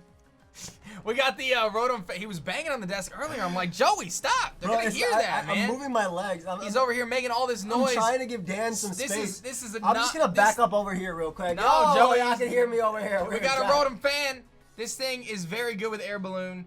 Very good with Air Balloon. Stop it. No, We're not in that meme. 3 layers the to dodge ground type unfortunately moves. does not exist anymore, so we cannot say that. I remember him too. But yeah, it does give him some defog support. This is a pretty interesting Pokemon that I've seen not used in draft, but in lower tiers itself. But the fact that this Pokemon, Air Slash, Thunderbolt, Volt Switch, are you sure? It's a Rotom fan, dude. Who cares, honestly? We got Frogadier coming up next for Maryland Torterrapins. You're now, not this is a gonna Pokemon. I'm sorry about that. It's Rotom fan, dude. I'm surprised. This is what happens when we have 280 picks going on. Frogadier, baby. This thing is a very good snake. It's got protein, which is very cool. Something that Greninja in this league cannot run. And protein is allowed on this little dude. Yes. And it's a little slower than Greninja, but protein gives it stab on everything. Gets hazards too. Gets hazards as well. So I think it gets spikes, but not T-spikes, right? I think it gets T-spikes, but not spikes. I think you're right. Yeah. So it gets T-spikes if I'm not mistaken. Gets those up. Protein actually you're right, really actually, cool I'm pretty too.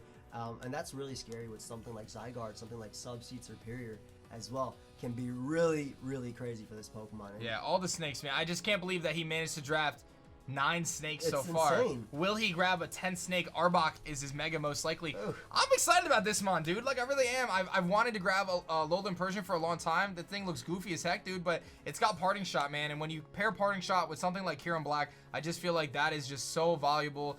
But for me, this team is about pivoting and having really bulky Pokemon. And I think that a Lowland Persian really gives me that. And I think one thing about this mon, I've actually lost to this set before, is Technician. Yeah. Offensive Nasty Plot Technician. It has options too. Thunderbolt, Power Gem, Hidden Power being boosted is the big one.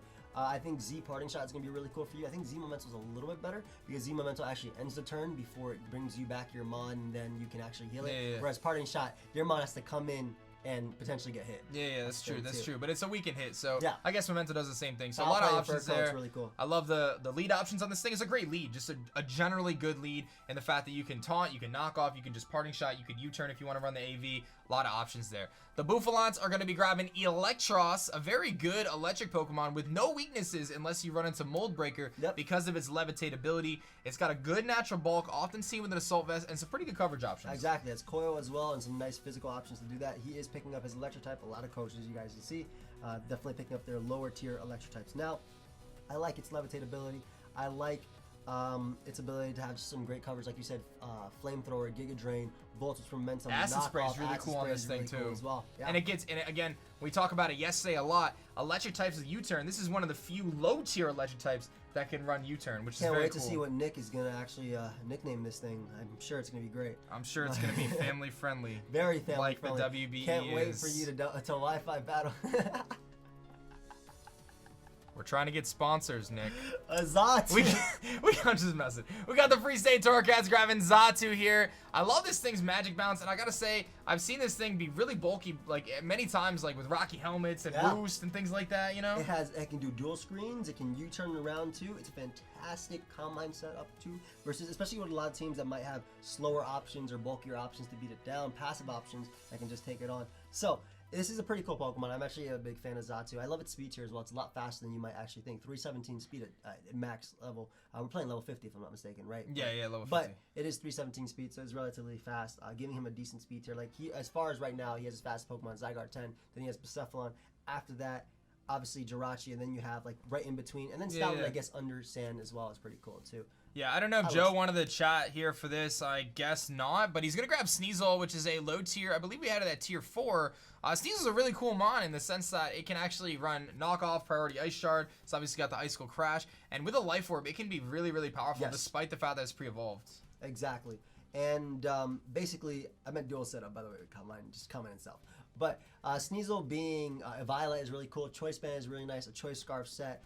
Knockoff, as you mentioned, Pursuit, Ice Shard for priority, Icicle Crash. They really buffed this Pokemon when they made good moves for Dark and Ice types. Yeah. That was the big thing that Sneasel really had. In preparation, I can tell you I've battled Sneasel many times, and it's something you always have to consider because for some reason, like, it's the reason why Weavile is so good, right? Like, Dark and Ice is a really good stab combination. It's just like it's Weavile's little brother, but like for a little brother, it's actually right there almost with it when it comes to Weavile. It puts in the work. We got a really interesting pick here. We got Alolan Golem. Big Alolan. Which I actually have drafted in the past. I didn't really use it though, but what people don't realize is you think of Galvanate, right? Or Galvanize its ability, but it does get Magnet Pull as well. Yeah, that's a big thing. In fact, in OU, something that's actually used on Golem is Choice Scarf. Alolan Golem because it outspeeds Heatran, and it's actually the only Pokemon that can reliably trap Heatran. That's a Magnet Pull user and can knock it out with Earthquake. That's pretty cool. Something tells me that the BEWEARS don't have an issue with Heatran when you look at I his don't mons. think they're that weak to Heatran at all. But I mean, it's a good example though of what it can do, and the nice thing about this thing is it does have the ability to rock polish, just like regular Golem, but it doesn't have those 4 times weaknesses except to ground. Which Galvanized Explosion is really fun though. He can just nuke somebody if he wants to, especially if they don't have a good ground type, man. And with a team like this, where sometimes you just need to clear one spot to open up a sweep, very good. We got Lord Envy himself. Happy birthday, Envy! Talk to us about Ditto. I appreciate it. Thank you, everybody. Here to talk about my heat pick of the day. Shout out Gym Leader Geo. I'm picking up Ditto here, and essentially, I saw the number of offensive teams that people had, right? And I looked at Ditto. I'm like, wait a second. If I pick up a Ditto, copy the stats and everything, people will not want to set up on me. I essentially copy every stat boost. I can run a Choice Scarf to be guaranteed faster. Not limited to that, of course. I can run other items, but Ditto is just such a great anti-offense mon, especially for my team, which, a Pokemon like Registeel would love to get set up over. Ditto can stop that, and just the number of threats that I have on my team makes Ditto such a great mon overall, I feel. For sure. Plus, show me your set is like the big thing. Like, yeah, you get a lot of intel from that, and I also want to just make a note that face on Ditto's face is the emoji that Envy sends to everyone when he's like, yo, what's your pick? Yo, where are we drafting this round, boys? So Archeops, now if you guys didn't know, if Archeops did not have this ability, I think this Pokemon would be OU or UU, just because it has such a great physical and special move pool, Axis Switcheroo, Tailwind, and the big thing for Gator, I believe, is Defog. That's why he wanted to get Archeops. I love its speed tier. I love U-turn momentum, and like I said, it has a really good special move pool. Earth Power, Heat Wave, Dragon Pulse, like it has what it needs. It's really a shame that the reason they decided to make it bad was because it probably would have been a little bit too good in the generation it was released. It would have been very good, and I still think it has a lot of viability. Yeah. We talk about a lot of those offensive options. I love it with Z moves, just to like break stuff. That 140 attack is massive, but I also love the lead Endeavor set. That's my bro. That's a very good set because you see Archeops and you're like, all right, I have to make sure I can switch into this thing. But that lead Endeavor set can really throw you off. I would just like to say I invented that set in Gen 5. I used it in OU, and I got top of the ladder with that team in OU. And then somebody took it in the lower tiers. Well, I invented switching Pokemon out. We've got Durant here in round 9. Dude, I'll tell you, this was on my radar. It was something I was considering. Zmons, dude. Yeah, I grabbed Alolan Persian because I wanted the Dark type. But, dude, Durant is a monster, man, with Z moves. So, Hustle essentially gives it a choice band. If you can hit your attack, and it happens to have a move called Home Claws, which boosts its accuracy to nullify the kind of the options there. And if you want to get creative, you can run Truant. Dude. We don't want to get creative here. We don't want to. I don't think Leo wants to get that creative. Leo's like, I just want to give you an extra turn. Bro, Leo's team is pretty like. Before I win with Mana V. It's just good Pokemon. That's what it is. But I do love Z moves, and Z moves obviously don't care about accuracy, right? Unless they're, status type of Z moves. Yeah, right? exactly. Like very good, man. Durant is very, very powerful, man. It's one of those mons that is so difficult to switch into, and it's got enough physical bulk to take some hits. We've got Kamala here. This is a mon, dude. I gotta talk about the Sleep Talk Choice Band set, dude. Resort, yeah. Sleep Talk, Choice Band, Last Resort, so powerful. But what you normally think of with Kamala is the Assault Vest sets with Rapid Spin. It also gets U-turn, which is pretty cool. Yeah. Obviously, it also has Wish, if I'm not mistaken. I think it has. I feel like it does Wish. Kamala is the log after all. It's the log. So it's the log. Yeah. Has Woodhammer as well, which is why it's the log. I think it has Woodhammer. It does get Woodhammer. I might just be naming Pokemon. Oh, it is a log after all. So it does have Woodhammer because it's a log. I love Kamala. A lot of people have told me in draft they're not big fans of it, but I think Kamala is one of the coolest Pokemon from Gen 7. I like it. I'll be real. I like it. We're going to see the Spice Grab and the cutest of Pokemon. Kay, talk to us about Lilligant. Well, I honestly think that the cuteness of this mon goes without saying. But obviously Lilligant works really, really well with Ninetales. The whole sun thing we got going. Ooh, she's the light of my personal life, So, going pretty well. Loving it. So we talk about the chlorophyll options with Lilligant here, but I also really like its ability to quiver dance, which is super duper cool. Thing. Sleep powder too. Yeah, boosting its special defense, its speed, and its special attack all at once with sleep powder, as we mentioned. Very cool Pokemon, very cute Pokemon. Bunch of threatening Pokemon under Sun as well, like Ninetales. You have Houndoom from the special side, and then obviously the speed coming back with Lilligant. So there's some good stuff there. Yep. Yeah, I think that all Houndoom is going to be very scary. Sorry, Kay, go ahead. Oh, I said all part of the plan. All part of the plan. I love it. Very cool team, plan, and I think that Houndoom is going to put in some work. Yeah. We've got the Togekiss grabbing Frostlass, a lower kind of pick in tier 4, but it's got some really cool options. That Curse Body is very nice. It's a great lead Pokemon with Destiny Bond, and you already know about those hazards, Joey. Exactly. I think Spikes is the biggest thing. That's something he was lacking before. He already has a rocker, albeit he only has 2. This is which a is still fast good team, amount. dude. Very fast team. I love its spin blocking, as you mentioned, and Spikes, like you said, I love Spikes, man. Spikes are such a great thing. This is a great Pokemon. Unfortunately, it's really weak, but it does still have coverage, Ice Beam, Thunderbolt, Shadow Ball, whatever. That's still decent coverage. Taunt is the big one, and Destiny Ball, like you mentioned. I feel like this Pokemon's going to be doing some one-dimensional type of thing. Maybe we might see a random Ice Shard coming out, or a random Sucker Punch or something. But again, in this team, I don't think it's as important because he's so fast, but in other teams, like Frostlass can be really good as that really good speed tier. The Don fans have a very unconventional team with this dual weather. They're going to grab Deontay in tier 4, a very good rock and fairy type Pokemon. Fan of this Pokemon, man. It's very good, and especially with a team that doesn't care about steel generally, right? I absolutely love this Pokemon. Rocks give you a Trick Room option as well. I can see him run some Trick Room Specs Torkoal. Trick Room, yeah, I was going to say Trick Room Specs Torkoal, dude. Or even Volcanion under Trick Room can be a thing. Yeah, dude, that's absolutely amazing. I absolutely love Deontay. I feel like it has so much, and I think regular Deontay is, in particular, I know in the P4G, obviously it's a lower draft type of thing, so it does have a chance to shine a little bit more, but Rock Polish, Calm Mind, Clear Body is a really good ability for it as well. Being able to set up screens and Trick Room, like you said, and Explode is also really nice. I love it, and I think it takes good advantage of Z moves as well. Yeah, its coverage is great. Like, the Heal Bell option is really nice, and Diamond Storm is just such a good attack. The Atlanta Umbreon's grabbing Lantern in tier 5. I love this mon. It's got 2 immunities with Water Absorb and Volt Absorb, so 2 different options there to kind of sponge some different attacks. And it serves as a really good, just like bulky pivot. I love it with an Assault Vest because it's got some cool options. It's got Energy Ball, Icy Wind, some really cool tech options to help support the team and just slow some things down. It's one of the few Pokemon that can really slow down something like a Manaphy. Yeah, you know? and Water Absorb plus Volt Absorb are pretty cool. I don't know how much of we'll be seeing of both. I know it's a set that I actually liked back in the day as well. It was like Subcharge Beam, which is pretty cool. And it has that fat HP stat, so it can actually set up on. We use that here Subcharge Beam and we kids. did that in DVP. We used to beat like Blissy's 1v1 by Subcharge Beam. It's like the same thing as Rotom, except it's worse. But a really, really fun Lantern. I think it's a great heal ball cleric, and it gives him his bulky water for the team as well. Smeargle. Ooh, we got Smeargle coming up here in Tier 3. So I can tell you, if it was in Tier 4, I probably would have taken it myself. But Tier 3 is a little high. It's a little high for Smeargle, but it's a Pokemon that can really learn every single move in the game. It can set up Spore, or it can use Spore rather. It can set up Sticky Webs. It can status things.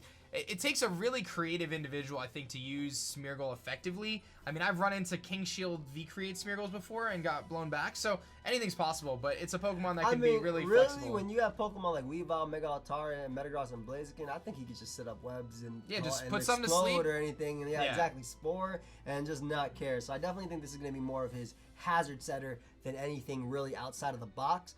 But I could be wrong, bro. He could run Belly Drum Extreme Speeds, bro. Like he can do whatever, bro. He can baton pass, bro. Imagine a baton passing a belly drum to like a thick Metagross or something like that. Or like a bulky Altaria or something. Exactly. Or Rhydon, bro. Like there's like things they could do there. We're gonna see a regular Sandshrew or Sandslash rather going with a Alolan Ninetales. Maybe he thought it was the ice one. I think honestly it got picked and he was like, man, I'm not gonna get this, man. So he was like, he was hoping that he would travel. Or he might have had some dust in his eye, bro, and that dust made the color of the Sandslash change, and he was like ready for it. But definitely gives him some Rabbit Spin, gives him a rocker and stuff like that. Obviously, you couldn't get the Alolan Sandslash anyway because it was taken. But I'm a huge fan of Sandslash. Maybe I'm a huge fan because I've been using it a lot in Let's Go. It's a good mon. It's a good mon. It's a rocker and a rapid spinner. You can set rocks, remove rocks. It's got okay bulk. And against those teams that he's going to face that have sand, we see like 3 teams with sand. Yeah, you can run this thing can run Sand Rush. Exactly. Because you know they're going to bring the sand to try to counter the Alolan Ninetales. Exactly. You could use that Sandslash to counter their sand because Sandslash is going to match up relatively well against your Excadrills, against your T-Tars. And there's 3 teams rocking sand right now with Gigalith and 2 T-Tars spread about. The Pittsburgh Pichu is going to grab Clefairy in Tier 5. Fairy type. This is a very underrated Fairy type Pokemon simply because when you pair the fact that it's immune to the hazards and it's got the ability to run Eviolite and just be so bulky, it can be very difficult to take down, and it still gets Stealth Rocks. Exactly. Knockoff support. Thunder Wave is a big thing. I doubt this thing is going to be doing some sweeping, but it's definitely going to be supporting this team. Cosmic Power, baby. I don't think we're going to see a Cosmic Power. I think we're going to see Cosmic Power Moonlight, dude, or Softwell. Not a big... I think it's just too small that you'll step on it and it'll fall over. Doesn't matter. It is bulky. It is bulky. Okay? It's definitely bulky. I'm not Cosmic Power with Eviolite and Softwell, you can't talk to this thing to whittle it down, so how do you beat it? You crit it, bro. That's what's going to end up happening because it's going to take +6 and it's going to have to hit you 4 times in order to actually KO you at +6. That's a 10-hit KO, my friends. We got a Speaking Lucario. Of Mons, though, this boy bringing it back to the UU tier. Lucario, bro. Lucario with This is a scary mon. Lucario with Z-Moves is a baby in front of it, I would say, right? That has extreme speed in terms of that. It's a little bit slower than Ape, but obviously close combat is so good. It getting Meteor Mash is so good. Nazi Plot, Focus Blast, Aura Spear, Vacuum Wave, Flash Cannon. I just see basically all I named was All Out Pummeling and Corkscrew Crash. That's what I named right there. Yeah, That's it's exactly probably. We talk about mons that can function on both a physical and a special side, and this is a mon that does it almost better than any other Pokemon. Exactly. Because in prep, you have to realize in Draft League, you have to prep for things, right? And you have to say, okay, is this Lucario going to be physical? Is it going to be special? Is it going to be Life Orb? Is it going to be mixed? I don't know. Exactly. And some set of supers are easier to deal with, but Lucario has priority. That's the big thing that makes it. You can't revenge. I love this mon here, and I continue to love Luke's team. Drampa, dude. This mon is a monster. First of all, it gets defog, so let's talk about a little support there. But normal Dragon is very cool because you can just run specs and actually I've done it, and you just continue to spam Hyper Voice and Draco I just Meteors. did my Rototops and PU. This one took the thumbnail because it just kept getting damage, and it has Fire Blast. It has a great, a fantastic move pool, dude. Energy Ball, exactly. Hurricane, that's a big one. Sap Sipper, Berserker is a pretty cool ability. I think we'll see Sap Sipper a little bit more, honestly. And Cloud9 too against a lot of these weather teams. Glare as well. Glare is very cool. Glare is a big one too. Very cool tech. So there's a lot of options there in terms of what Drampbot can do. This so mon can do some work. it's a serious threat, man, and it again helps him with that anti-trick room kind of option there. The Pelipper is grabbing Mudsdale, which I believe we had in tier 4, if I'm not mistaken. Mudsdale's real signature is its stamina ability, which is going to continue to boost it up. Had it been tier 5, I feel like we would have seen a few other people pick it up before, like Ride On and anything like that. But Mudsdale, it's not gonna do anything crazy, right? It's not gonna sweep ever, right? It doesn't have that capability. But it can be defensive, or it can break too. It can break with a choice span as well. But it's so annoying. Heavy Slam, close combat, Earthquake, Rock Slide. That's pretty much what it has in terms of capability. If you want style points, you can run high horsepower.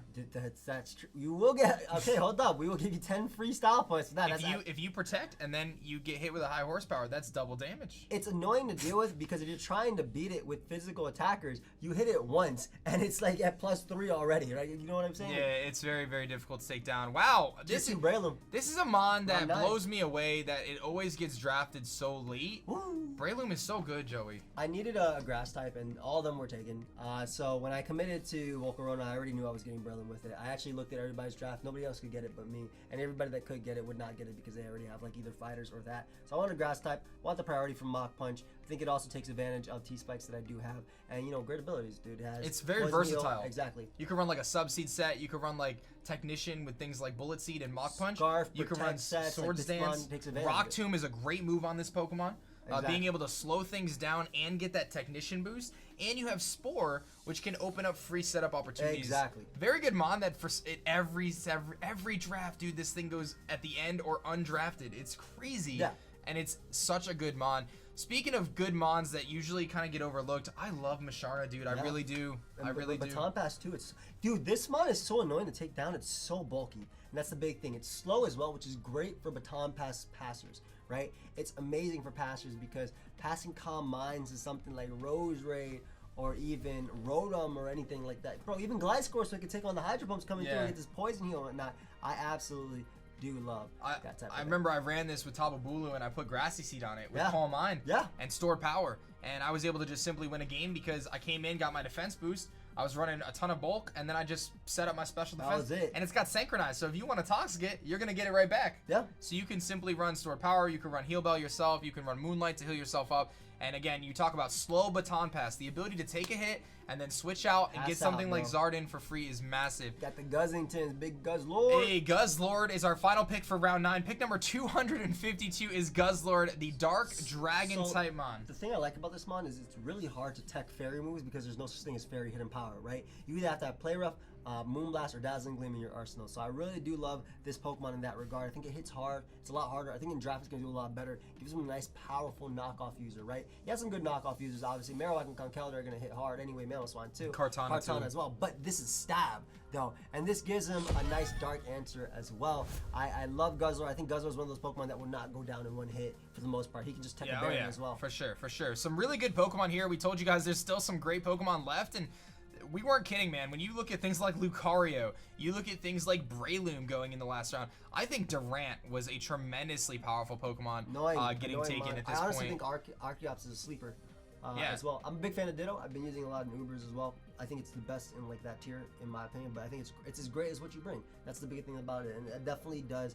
Ditto, Pokemon like Ditto, Pokemon with Arena Trap, Pokemon with Magnet Pull, Pokemon with Shadow Tag, those are Pokemon that force a certain type of prep, right? And that's you talked about, you know, having to force Shed Shell is so cool. So it definitely makes things a little bit different. I like that a lot. Yeah, I also want to call out the Cofagrius pick coming in round 9. That's a mon that I've seen go like round 4 or 5 in 16 team drafts, right? So we're seeing it go 250 picks in, which is nuts because that's such value out of that pick, right? Exactly. Like value in draft is so important. Not having to overreach for things and like getting something really good that fits your team late in the draft is so advantageous because you just fill those holes that much better. It's so interesting too because you have someone like Tup, who's in my opinion is one of my favorite drafts in the entire thing, right? Gliscor, Mega Charizard, Rosary, Rotom, and he still managed to pick up a great Pokemon as well. Like I really love that. I love that he did that as well. For sure, for sure. Z moves are open Z. We want to say that, but there is no Omni boosting allowed. Correct. So just simple as that. Couple of quick plugs here. You guys can check out the WBE website. Hopefully Nightbot's working, but !WBE in the chat. Wait, what? Live draft. Live draft. What did I do wrong? No, we have something there. You're good. You're good. Okay. So yeah, you could go to !WBE if the chat's working. If not, you can go to the website. Like I said, bookmark it. Make sure you guys check that out. Hopefully Devon or someone in the chat could drop it for us. It looks like Devon's got us. Thank you, man. Bookmark that page for us, guys. And again, you can check out our Twitter and our YouTube. Everything's right up there. Make sure you show some love. Bookmark it. Like I said, there's a lot of great content coming up, guys. I just gotta plug that. And then last but not least, I'm gonna do a quick plug here for our friends at PokeNinja, who are sponsoring the WBE this season. They are the ones that are helping us fund the league so we can pay our analysts, so we can pay our designers, and make sure everything is super duper high quality. And I think this draft stream and that what we've done so far speaks volumes to what we're trying to do as a league. Yeah. And what we need from you guys is just your support. That's all we're asking for. If you want to check out the Pixelmon servers, that's a massive help to us. You can check out the tutorial on my YouTube channel and check out the Eterna Club or Diamond regions and play with your favorite coaches. Yeah. I'll be playing it on streaming it this week, so you can join us on the Eterna region or any of the other regions there. So there's a lot of options. But without further ado, we are heading to the final round of the draft, and make sure you guys stick around at the end for all our final recaps. And again, all the coaches are going to be uploading their recaps to YouTube today. I can tell you mine's scheduled for, I believe, 2 or 3 o'clock. Yeah, as soon as the draft's over, I'm going to throw mine up. So I know all the coaches are going to have their draft recaps ready. So if you really want to hear their thoughts, go check that out. And if I could ask the favor, on the WBE channel, in the description of the draft video, you can actually see all the coaches' links right there lined up for you.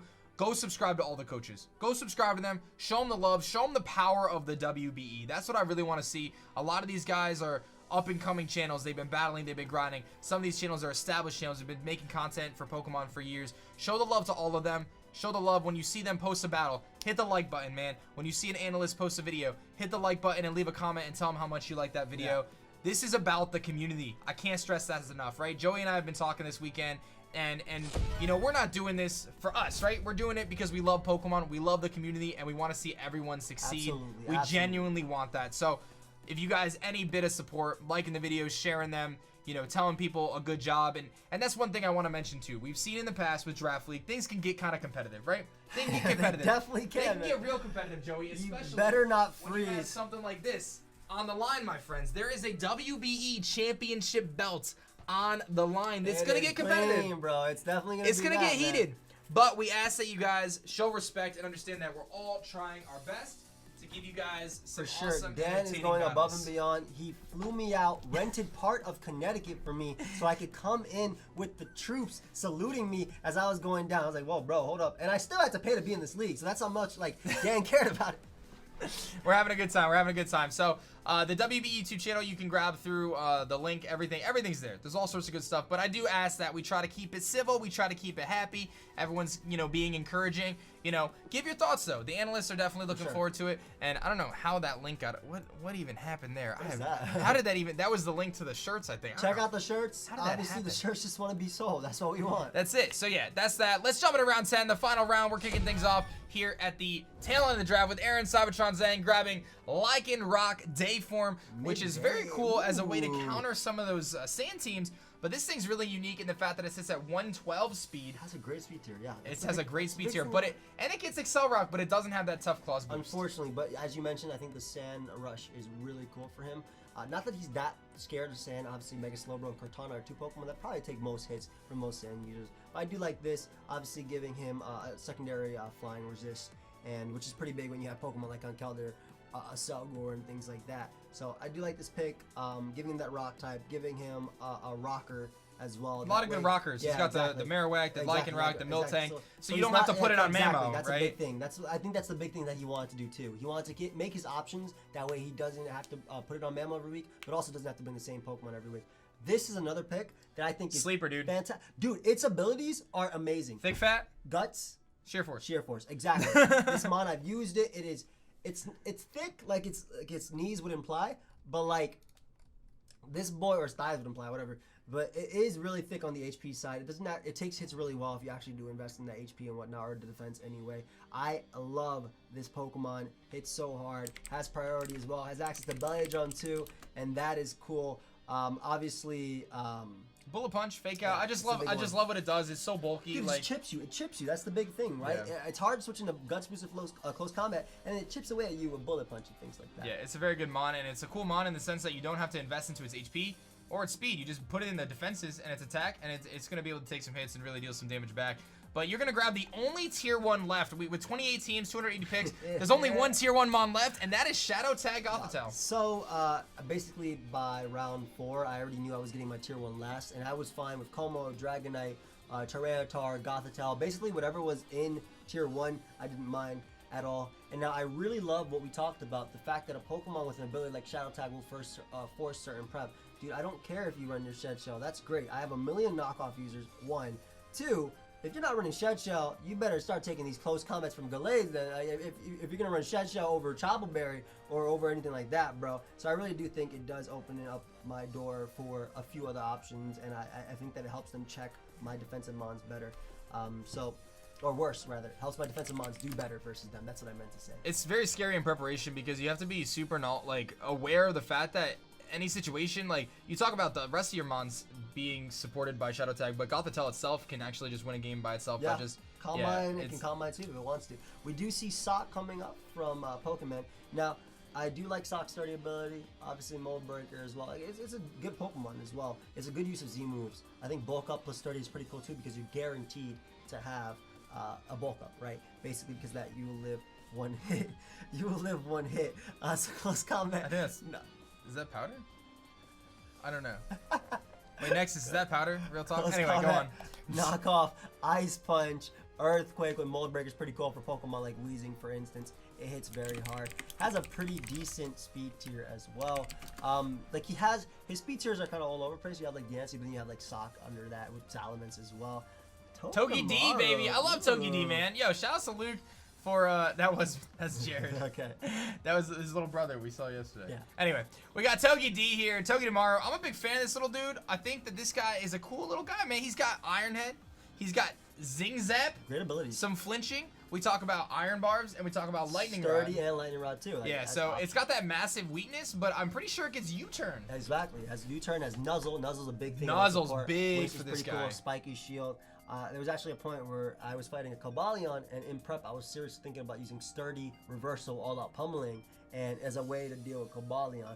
So it does have some options. I think it's pretty tough to justify over something like maybe bringing Scizor or Landorus for electric types.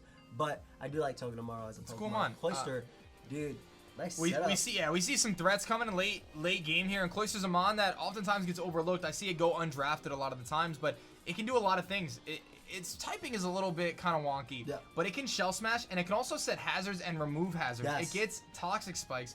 Very cool option there, but its real threat is the Shell Smash threat, and the fact that if it gets that Shell Smash up and you can't hit it, knock it out right then and there, something's gonna take some big damage. Yeah, and it previously suffered from no good physical water move, but now it has liquidation and everything. Like you don't have to run Hydro Pump. It can run Z Explosion to deal with Pokemon like Bulky Mega Blastoise.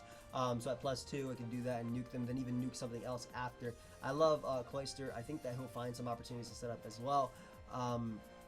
Does have some screen options, and I do like that his last few months have been really, really offensive. A lot of offensive threats there. We got Nexus and the Pichu's grabbing X-Cloud, dude. last round X-Cloud, dude. That's crazy, man, because this thing is a monster. We talk about Boom Burst, Swellow on the previous X-Cloud's team. the premier. It is he is gonna drop some Boom Burst, man. And Choice Specs Boom Burst is just very scary to switch into, especially because of his ability Scrappy, which allows it to hit those ghost types with normal type moves. And we already know there's very few things that really want to switch in to those normal type moves. Maybe Steel and Rock, which, you know, he's got a Mega Medicham. Exactly. I mean, and the fact that this mon is normal type, you already know that means it has a million moves in its arsenal, bro. Surf, Blizzard, Fire Ice Beam, Blast, Fire Blast, Overheat. This Pokemon does damage. For the most part, it's probably just gonna be clicking Boom Burst. But I mean, the thing about Pokemon that resist Boom Burst is, let's take Escavalier for example. Escavalier takes one Boom Burst, it's no longer a switch into Boom Burst because the next one it's gonna 2-hit KO type of thing. Unless you're running like Max, but Def, Assault Pass, even then you're probably not gonna bring it in. Fabio going late round for Elliot. I do believe that Elliot had a bunch of points that he went over, so he did have to kind of pick up a lower. Yeah, well, when you have Mega. a Hoopa Unbound, a Chandelure, like, Stack Attack, a makes sense, Ninetales, bro. a poor guy, I mean, But you like, get some points. But I like this mon in draft, alright? I know you love it. It was on my radar too. Like I went with Manectric, which was a tier higher, but Ampharos in tier 3 as Megas. It can do a lot of things, very bulky, and it can get agility. Agility under Aurora Veil support. Obviously, Rest Talk is a set that I used a lot. That was really fun as well. Fabio has a nice, has that it has that. It's good enough that it picks the move that it needs to. At the I same love time. the slow Volt Switch with Mold Breaker, so those Volt Absorbers can't stop Cannot it. stop you. And Dragon Pulse to hit the ground types. And that's it, yeah. You could really do some serious damage there. It is unfortunate it doesn't get Draco. That would be really nice if it got Draco. But it could also, I love the static on pre-Evo. Like before you Mega, it's got static too, which is cool. So touch me and you get that para. We've got, what is Boff call this thing? Gertrude Boff. I got you, man. Boff loves Spiritomb. It's actually probably one of his favorite Draft League Pokemon, Gertrude here. Spiritomb, you already know, man. It's got good attack, good special attack, setup options with Nasty Plot. I think it gets Calm Mind, and it gets Memento. It does. Exactly, and it also gives him another Pursuit user, because he has a few there. He has Rhydon, you got Weavile, you got Smeargle, the premier Pursuit user. That is a good, with that base 20 attack, too. Yeah. I like how Smeargle was the one that got you, but like not Rhydon when I named Pursuit on that thing, though. That's pretty cool. Metagross also has Pursuit, so he has a bunch of Pursuit mods, really cool. Obviously giving him an immunity to Mega Medicham counter. Normal, yes. I think that's the big knowledge. Thing. I think that's the big thing as well. Though, it's not so much a counter when you can run Adam Mega Medicham and Thunder Punch doing like 30, 35, 40% to it with rocks. But it is definitely a high jump kick answer as well. Low round Sceptile, what do you think about this? I like this. I think Sceptile, you often think of it as a special attacker, but in Draft League, you can often see it with the Unburden, rocking Swords Dance to power up those Leaf Blades and Earthquakes. It does have a decent physical attack stat and a decent physical move pool. Yes. And it can really benefit from that Unburden. But what it does for this team is it gives him something really, really fast that's going to sit. I think, what is it? 115 or 120? I know it's 372. 120 or something. I think it's 120, somewhere around there. So it's going to give him something a little bit faster than that Acrobatics Tornadus. Options is really cool. He could actually run like a Seed Unburden versus if he's running a potential a potential I was going to get Kaku. Potential Tapu. Yeah, against the Tapus. Going around. And I think also Leaf Storm is just hits really hard as well. So. Yes, there's definitely some options there in terms of what that thing can do. We're going to see the Don fans really jumping in this weather deal here. We've got Victory Bell as his Sun Sweeper getting Chlorophyll. Ooh. The thing I like about Victory Bell is it's a mixed attacker. You generally are going to see it with the physical attack, but it gets Weather Ball with dual weather here, which is a very cool that's option. the big thing I want to name, like Weather Ball for fire types that want to come in on this Pokemon. Obviously, also Swords Dance is a pretty cool option too, Power Whip and things like that. It does have. I'm sure he gets Sucker Punch in this. I know it gets in Lexigo. I'm pretty sure he gets in this as well. Yeah, those fire types switch in. He hits him with a rain boosted Weather Ball. Yeah, those grass like type switch ins. He hits him with the yeah, fire exactly, Weather Ball. Bro. This is the Sludge Bombs. That's Sludge gonna be Bomb's nuts. good, yeah, Sucker Punch with I think Swords Dance as well. So it's pretty frail. It's got a great shiny. Yep. I love this thing, man. I think this is a very unique team. It's gonna be interesting to see how Kyle kind of functions with it. I really hope we see Helios use Breaknet Blitz. It's gonna be time, dude. The Pyroar. Yeah, the Pyroar Bro, pick he here. really loves around that speed tier. Yeah, he's got a very fast team. It does worry me a little bit because he doesn't have anything in that middle tier, like the 70 to 100 area, aside from Muxie, but really, I mean Blastoise, but you know what I'm saying. But Pyroar is a great tier 5. I love the normal type because Ghost can be kind of scary in Draft League, but he's got a lot of protection on this team. But Pyroar is just a good Pokemon because of its speed tier. Is really what helps it. I found myself when I drafted Pyroar that I didn't really bring it a lot just because a lot of my team overshadowed it, and I kind of feel like that's the same thing with Hidemo. Latios, Raikou, Cobalion, Mega Absol. Like he has a lot of Whimsicott, Uxie. Like these are Pokemon I feel like we'll see like 9 times out of 10 coming through. Pyroar does give him a fire type, which I think is pretty cool, and a Ghost immunity I also do like. So if he's fearing something like Deblade, for instance, which is a legitimate option, even though obviously Absol can deal with it, that's a cool option too. We do see the Mawile pick as K-Kray's last pick. I love Mawle's ability to Baton Pass. I actually like its Sheer Force as well, and Intimidate's really nice too. A buffer, giving her Stealth Rock as well on this Pokemon, so that does give her a second Stealth Rocker. And it's cute. It is okay. Yeah, I can agree with this one. It's a Tooth Fairy. It's not a Tooth Fairy, bro. It's a Tooth Fairy. It's That's what comes when you leave a tooth under your pillow. There's a cavity, bro. There's no cavity. Those are clean, bro. Look at those clean teeth, man. Yeah, all 4 of them are clean, huh? So anyway, there's at least 7. There's at least 7 teeth. Okay. Nah, it's a good mon. I mean, it's a good Steel type Pokemon. Yeah, I love the secondary Fairy to Mimikyu, and its base stats aren't great, right? Like it's not that bulky, but Intimidate kind of helps with that. Dude, and its typing is actually really beneficial. But you know what else isn't that bulky? Leonard's T. But Intimidate, you already know what that does for it. Yeah, so it makes a big Super Fang difference. is a really cool thing knockoff. Heatmore is a Pokemon. Yo, this is a Magneton mod. is just drafting some heat out here, legitimately. Dude, it's got the signature move Fire Lash, bro. Lowers your defense, right? That's it. Fire Lash. Look it up. That's a thing, that's dude. really cool. I like its ability to remix. Giga Drain, obviously, Focus Blast, knockoff. It has some cool things. It can. Doesn't it get Flash Fire? Yes, it does. Right? It's Flash Fire as well. So that's pretty cool. interested to see how he ends up piloting this draft.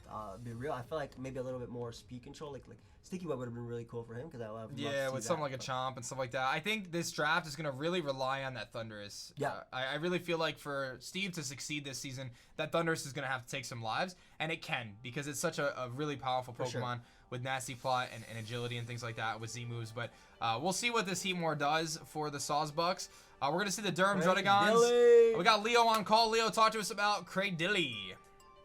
Hey, yo, how's it going, guys, on the stream? So, Cradilly, I think, is a pretty cool mon. I think at this point, I needed a grass type and a rocker, and I really didn't want to get something like Grotto or Torterra. So I was like, hey, Cradilly seems like a pretty cool mon.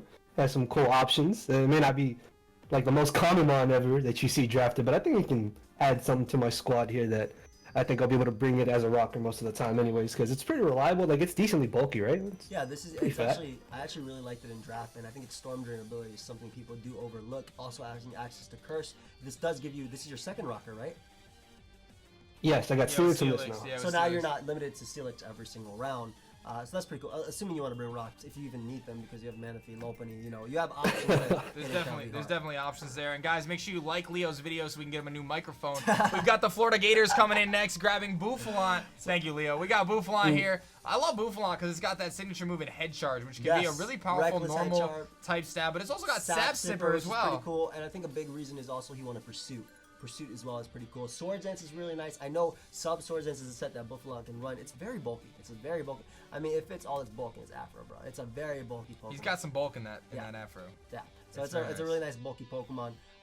Soundproof as well, so that's pretty cool. Oh, that is kind of this cool. Pokemon. That is kind of cool, actually. I wonder how much that's gonna help, like in terms of like him having, you know, already Heat Ran, obviously, to like resist. Like X-Buzz bug buzz and attacks stuff. Yeah, but things still, like that. it could really throw something off guard. You know what I mean? Like Yeah. you never know. You in a prep, you don't even think about it. You're like, oh, he's not gonna run that, and then all of a sudden, you know.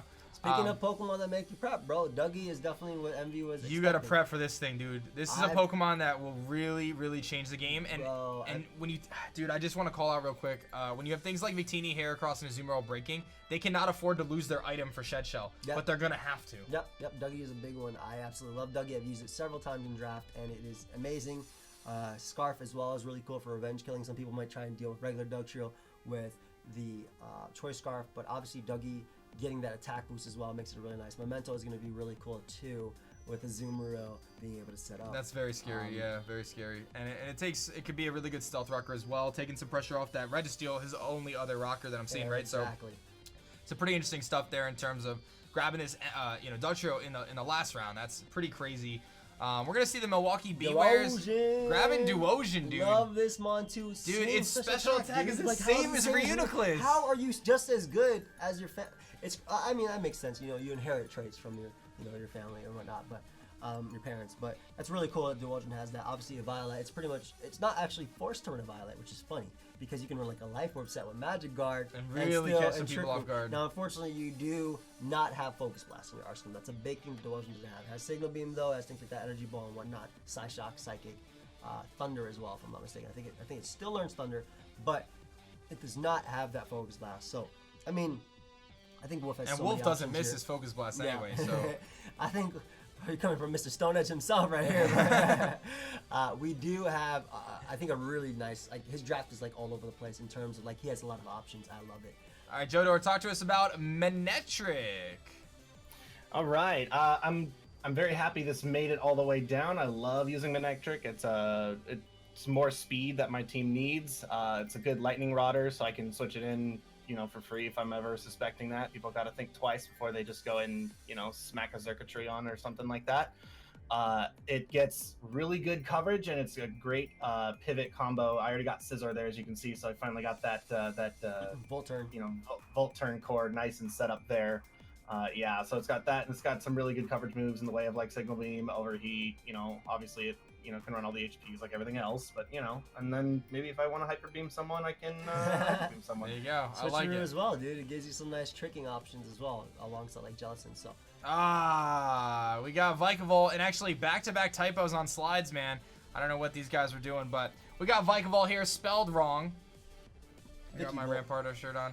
I love this mon, dude. I gotta be honest. Like, I know it's my team mascot, the Minnesota Vikavolt, but this Pokemon's very powerful. It's got an insane special attack stat, and even though it's a little bit slow, with agility, it can really kind of make up for that. But I think one thing that you could probably speak to is its bulk. Its typing allows it to be pretty bulky. I used a physically defensive Rocky Helmet Vikavolt in one of my road to top 10s, and I was doing, like, I was not being 2-KO by, like, Choice Band, Zygarde, Styles, and Arrows. I was walling Metagross, which was doing absolutely nothing, doing, like, 25% with Meteor Mash. So it actually is incredibly bulky. Volts for momentum, you know, Bug Buzz, Energy Ball. That's some good coverage right there, right? Yeah. That's some good coverage. You think it gets Flash Cannon, if I'm not mistaken, as well? It does. It does So get it's Flash cool for Cannon, Air fairies as well. Slash, and you can even get kind of wild and run Z-Dig, dude. I'm just saying. We do have Sacred in the call. Sacred! Yo, I told y'all I was gonna come in here, dog. Yeah, I look good. I'm glad you're not shy, bro, to talk about this. Of course. So when it comes to Audino, it's kind of weird because, like, I've honestly, this is probably, like, the first time I've ever used this mon competitively that's not the Mega.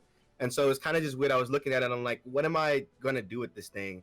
And I saw I had a Regenerator, and I looked at the rest of my team. You know, I got a Moongus, I have Mienshao, even Electros with Volt Switch. It's kind of one of those things where it's like, it's easy. It can honestly Wish Stall. It has Toxic, Knockoff. It can Dazzling Gleam. Yeah. It's a good normal type Pokemon, so Ghosts are good.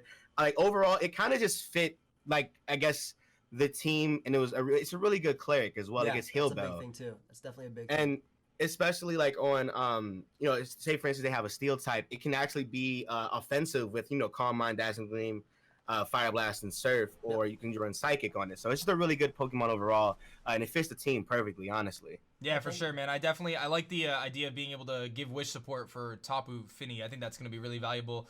My pick here, my last pick, is going to be Passimian. I really like Passimian in Tier 5. It just recently got access to Defiant. Which is really cool. It's got some great attack and physical defense stats, so that's pretty powerful. And its move pool is insane. Gunk Shot, Knockoff. I think it gets Ice Punch, U-Turn. So I wanted another U-Turner. I wanted a good fighting type. And I really felt like with this team, I wanted to keep, you know, get my hazards up, keep them off the field, and really dissuade some of those intimidators and things like that. And I think Passimian does. Exactly. Yeah. Spikes give you that, so that's a really cool pick. We actually see the Mega Evolution of Audino coming But this up is next. about a trade ski. This is a trade ski. We're going to just reveal the trade right now. I did have a slide for the trades, guys. I don't know what happened to it. But Mega Audino and Mega Aggron are actually being flopped. Yes. That was something that was discussed mid-draft. Mega Aggron is a snake, so it's great. Correct, It works. and Mega Aggron is a snake. So we're going to see Mega Aggron on the Torterra pins and Mega Audino on the on the Marauders. So this is a Mega Aggron pick. Just pretend that's Mega Aggron because they traded, and you'll see that trade later. And actually, while we're here, I'm also going to mention another transaction that took place. The Torterra pins are going to drop Combuskin, and they are going to pick up Wigglytuff. So those are the two transactions. The slide, I don't know what happened to it. But Mega Audino is being swapped for Aggron, and then Combuskin is being swapped for Wigglytuff. He wanted that fairy, which makes sense. When he didn't get Mega Audino, he got it so he could trade with him. And again, Mega Audino on this team, not Aggron, just to Yes. clarify. So But he's going to grab Gyarados in the last round. Gyarados, Amon in Tier 2. Very powerful. Obviously not the Mega, but Z-Fly, is dude, really good. Z-Fly. And both Moxie. Intimidate and Moxie are great abilities for Gyarados. Absolutely love this Pokemon. Obviously, Thunderbolt is a little bit scary, and him not having a ground type kind of does stop that, but he does have great resistance to Thunderbolt. Latias, right? You have Gorgeist right there, too. Nihilego will also doesn't resist, but it will take. It's got such good bulk. Yeah, such good bulk. It will take the teams. Oh yeah, Z-Bounce, whatever. So I'm a huge fan of Gyarados. Yeah, he's just got with Open Z, beautiful Pokemon. Yeah, definitely a good mon, especially with that Moxie and the Intimidate. Gets opportunities to set up the Dragon Dance or potentially sweep because of that. So definitely we'll see if he goes with a ground type there. But we're going to grab the last pick here for the TRUBBISH. I really like this team, very offensive. Kecleon's a mon that I really like. It's got that Protein ability, which can change its types around. It can be really kind of tricky with Shadow Sneak and Sucker Punch, and it does get Stealth Rocks. And one set I love on this is actually Offensive Trick Room. Yes. I love that set with this dude. A good Assault Vest user. I'm a big fan as well. That's a big one. I actually love Assault Vest on this Pokemon. Knockoff, Shadow Sneak, Sucker Punch, Drain Punch. Drain dude, Punch. It doesn't care. Fake out support. And it gets recover too. Exactly. It's a so really the cool one Pokemon. thing that really messes it up is it's got pretty low speed, which again, Trick Room, but its physical defense is kind of low and its HP is kind of low, but its special defense is really good. And again, with Protein, you can really do some things. And also, let's not forget, little spicy, nasty plot with that special move pool. It does have actually not spot, and it actually has a pretty solid good special move pool. It has Bolt Beam, has Flamethrower. So yeah, all those normal some types. You already know they options have for that. plenty of options there in So, terms of what they can do. This is interesting because you have to Mega right away, right, in this league? Correct. You do have So to Mega right no away. speed boost for Mega Sharpedo. But it's still a threat. And Yes. I actually was hoping for the Mega Abomasnow pick. I'm not going to lie. I was really vivid. You kind of disappointed me with that because you could have had that. But he's going to go Mega Shark. And I got to say, I remember battling Drew in this league with Mega Shark. And it is actually very threatening because that Strong Jaw ability, you know all about Strong Jaw. That is a very powerful ability that's going to boost things like its crunch. It's got priority Aqua Jet. So yeah, it's a little slower than it could be, but you're just saying, okay, I don't need Protect anymore. Exactly. Like, I just free up a move bro, slot. Crunch, Ice Fang, Psychic Fang, bro. You got Poison Fang there if you need it, man. Waterfall, Liquidation, whatever. It is definitely a very strong Pokemon. As I mentioned, I do think that And having special speed- too. Ice Beam, Dark Pulse. Sorry, Yeah, gotta it's a throw good- that it's a out there. good That's the special thing. attacker. It's a great special attacker as well. It hits hard. That's a big thing too. It also breaks through screens. That's a big one with its Yes, Psychic with Psychic Fangs. Primeape, I think he kind of might have had Passimian in mind. I think so, man. And to me, Primeape is kind of a lower Passimian in a way. It's a little faster. Same idea with the Defiant. And it has Overheat. And it has. I thought we were talking about relevant things. I've used it for Skarmory and DVP, okay? Don't be sleeping on that, bro. You go to your It does a lot of the same things as Passimian, though. U-turn, knockoff, I believe it gets Gunk Shot. Gunk Shot. But again, it Ice is a little Punch. bit faster, which is a nice thing. It also Ice has Punch is a big thing, too. Anger Point. If you Passimian doesn't really, get Ice Punch. if you're really feeling fancy, you can get Anger Point. Passimian also doesn't get Stone Edge. It gets Rock Slide, if I'm not mistaken. I think it's Stone It Edge. gets Stone Edge? I think so. Is that actually? I think so. Why does it run Rock Slide then? It's a little weaker too. It doesn't have quite the same Angry Point. Angry Point. What did I call it? The Anger Point. We call it Angry Point. Angry And Point. that's fine though, dude. It's angry. It's literally a bit. It's very an angry. monkey. It's stealing your hats. Has The to final find as well. pick. I think this is interesting since he grabbed Drifloon already. He's gonna grab Swoobat, dude. He's just showing the love, which you guys should do by making sure you subscribe to every channel in the WBE this season. Okay, thank you. Swoobat, what do you think about it? It's interesting. Combine Sweeper. All right, cool. Actually be very So here's a Swoobat, dude. Nah, honestly, check out, guys, please. I was You messing can't with just do that with Rotom Flying and Swoobat, bro. You can't tell me what I think. I just did. And just I drop just did. them. Guys, please, here's our round recap. What do you think about the incredible picks here in round 10? Any things that really jump out to you besides MV grabbing Doug Trio Well, round 10? Like, who does that? There's a tier 1 Gothitelle running around. Oh, so that is interesting, true. That is true. ooh. That is kind of But scary. Dougie definitely the same thing in that regard. I like the X-Plot, too. X-Plot is really nice. I like Gyarados. Gyarados is a really nice one, too. Yeah, Those Jeremy bringing up a good point. Dragalge gets undrafted. Zoroark is undrafted. Umbreon is So undrafted. Dragalge and things like that were options for me, but I love my team, so I can't. There could be some crazy free agent moves going down because there are Yes. some very powerful Pokemon still available, Keep which in you mind- can view on the website. There's also unlimited trades until week 7. So that makes a big difference as well. Lots of trades. You might even see, and I was talking with Dan about this, but you might even see a full team swapped, right? And some coaches might get pissed, but that's in the rules, and it's okay, and you can't do anything If about he that. swaps his whole team with somebody, we're going to have problems. And I'm getting my team back, too, 2 weeks later. That's the big thing as well. Oh my God, we were banning him. But that's gonna be our squad here, guys. All the teams, and I can't encourage you guys enough. Go to everyone's channel, man. Subscribe to all the content creators. Show the love. Everyone is gonna be posting their draft breakdowns. Hopefully today. If they didn't post it today, that means they don't listen to the Discord server where I at coaches all day, every Like day. MV. So if they, if they don't post their Just draft say breakdown today, tweet at them and be like, yo, where's your draft breakdown? Like, this is crazy. How are you not posting it yet? But anyway, everyone's going to have their draft breakdowns going up today. Mine will be going up shortly. I know Mine's at Joey's going 6 to have p.m. his going up. MV, who knows when his is going to go up. Tomorrow. 7 days from now, probably. And battles start next week, dude. It's going to start next week. The battles are we're jumping right into things. In fact, coaches are actually starting a battle right now because things are going to go down. I know my week 1 matchup is against Iron Boffin. You're playing John Pokemon, Pokemon yeah. week 1. Some great matchups going down in week 1. You guys are going to see them next weekend. Please subscribe to the YouTube channel, though, guys. Like, the analysts are putting in the work, man. We got interviews. We got power rankings. I'm really curious. I wanna genuinely see, don't like, know. The team power rankings, right? It's really interesting. 'cause Post-draft rankings. There's some really cool squads running around, right? Yeah. You got some I feel like a lot of squads started off really scary, and then some of them either got less scary because they had too many points at the beginning, or some got scarier as it kept going. Oh yeah, and that's the whole thing with the draft, right? Even though you get to the later rounds, Saturday or Sunday battles, Dan. So we're gonna be doing. I think I have it set up to do Friday team builders, Saturday battles. Yes. I'm pretty sure. And but for we'll some double check. coaches, we did say that it's okay if they didn't do team builders. I know some of them. Correct. Yeah, team builders are not man. I'm actually bringing team builders back. So you guys will get your own separate team You gonna builders. put on the suit? You gonna put on the suit? Nah, No suit? Not this time. No but suit? Oh, suit in the we'll chat. see. I'm not- We'll I'm see. not gonna force So it. we're gonna do. I'm doing team builders again. I'll see how that goes. But coaches are either gonna do team builders. They might not. They might just do battles. It doesn't matter.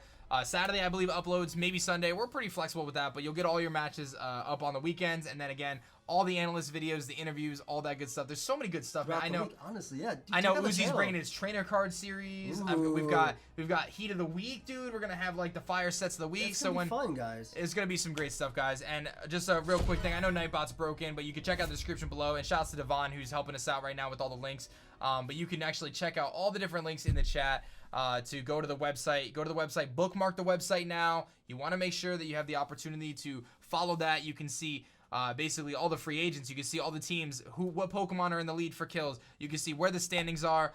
28 teams are going to be fighting for a championship belt. Let me just show off this belt one final time before the season begins. And I just say, coaches, I hope we have a clean and absolutely awesome, fun season before I put this around my waist and rock the championship. I mean, Wolf Glick, we'll see what happens, Wolfie. But guys, let us know in the chat right now and in the comments section below who will take that title belt based on what you've seen from the drafts. Let us know, let us know.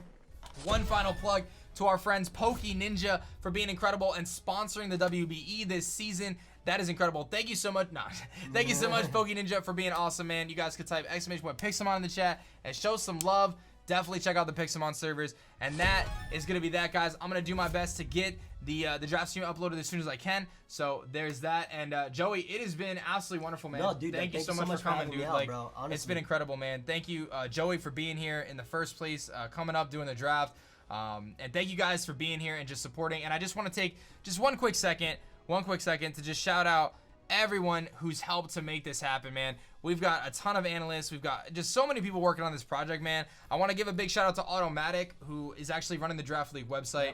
Just incredible amount of work from him. And just thank you to everyone who's been involved. You know, I'm not going to say every single name, but if you've been working on this project for WBE, it's been months to get to this moment here where we can kick off this season, and it's going to be, you know, 3 or 4 months of just incredible battles, high quality content, and just a lot of fun to say goodbye to Ultra Sun and Moon. Guys, check out the descriptions as well of all the videos because they'll have the links to everybody's channel. And you know, the best support you can do is actually watching the videos itself, even if you're not listening to, like, for example, for the draft stream. Play it in the background. Help us get them minutes watched, okay? Yeah. You want to start paying these coaches, and you know it's going to go a long way. So honestly, we wouldn't be able to do this without your guys' support. So we're hoping that you guys will support us as we keep going. and what Joey just said is really crucial. When it comes to this league isn't about, you know, me or Joey or any of the coaches trying to make more money or anything like that. It's legitimately trying to set the foundation for Draft League competitive Pokemon to be something more than what it is right now. That's our vision. Yep, that's our goal. Exactly. We're going to make it happen for Ultra Sun and Moon. We're going to hopefully put in the work. We're going to definitely put in the work. And then when Sword and Shield comes out, we can take it another level, another notch up. But we need your help. We genuinely need your help. Put the videos on in the background. Help us get that watch time so we can get partnered. Hit the like button. Support the coaches. And just be nice. Just be nice. Understand everyone's going to try. Everyone's trying to win. Everyone's putting in their best effort. And if you think someone's not, tell them nicely they need to step up their game. That's it. That's it. Guys, enjoy the coach breakdowns. Everyone's going to upload them on their channels. Check out the WBE site. And again, thank you guys for hanging out with us today. For myself, PokeaimMD, and the rest of the WBE, that's going to be it for us. We'll catch you guys on the next one. Later, guys. Peace.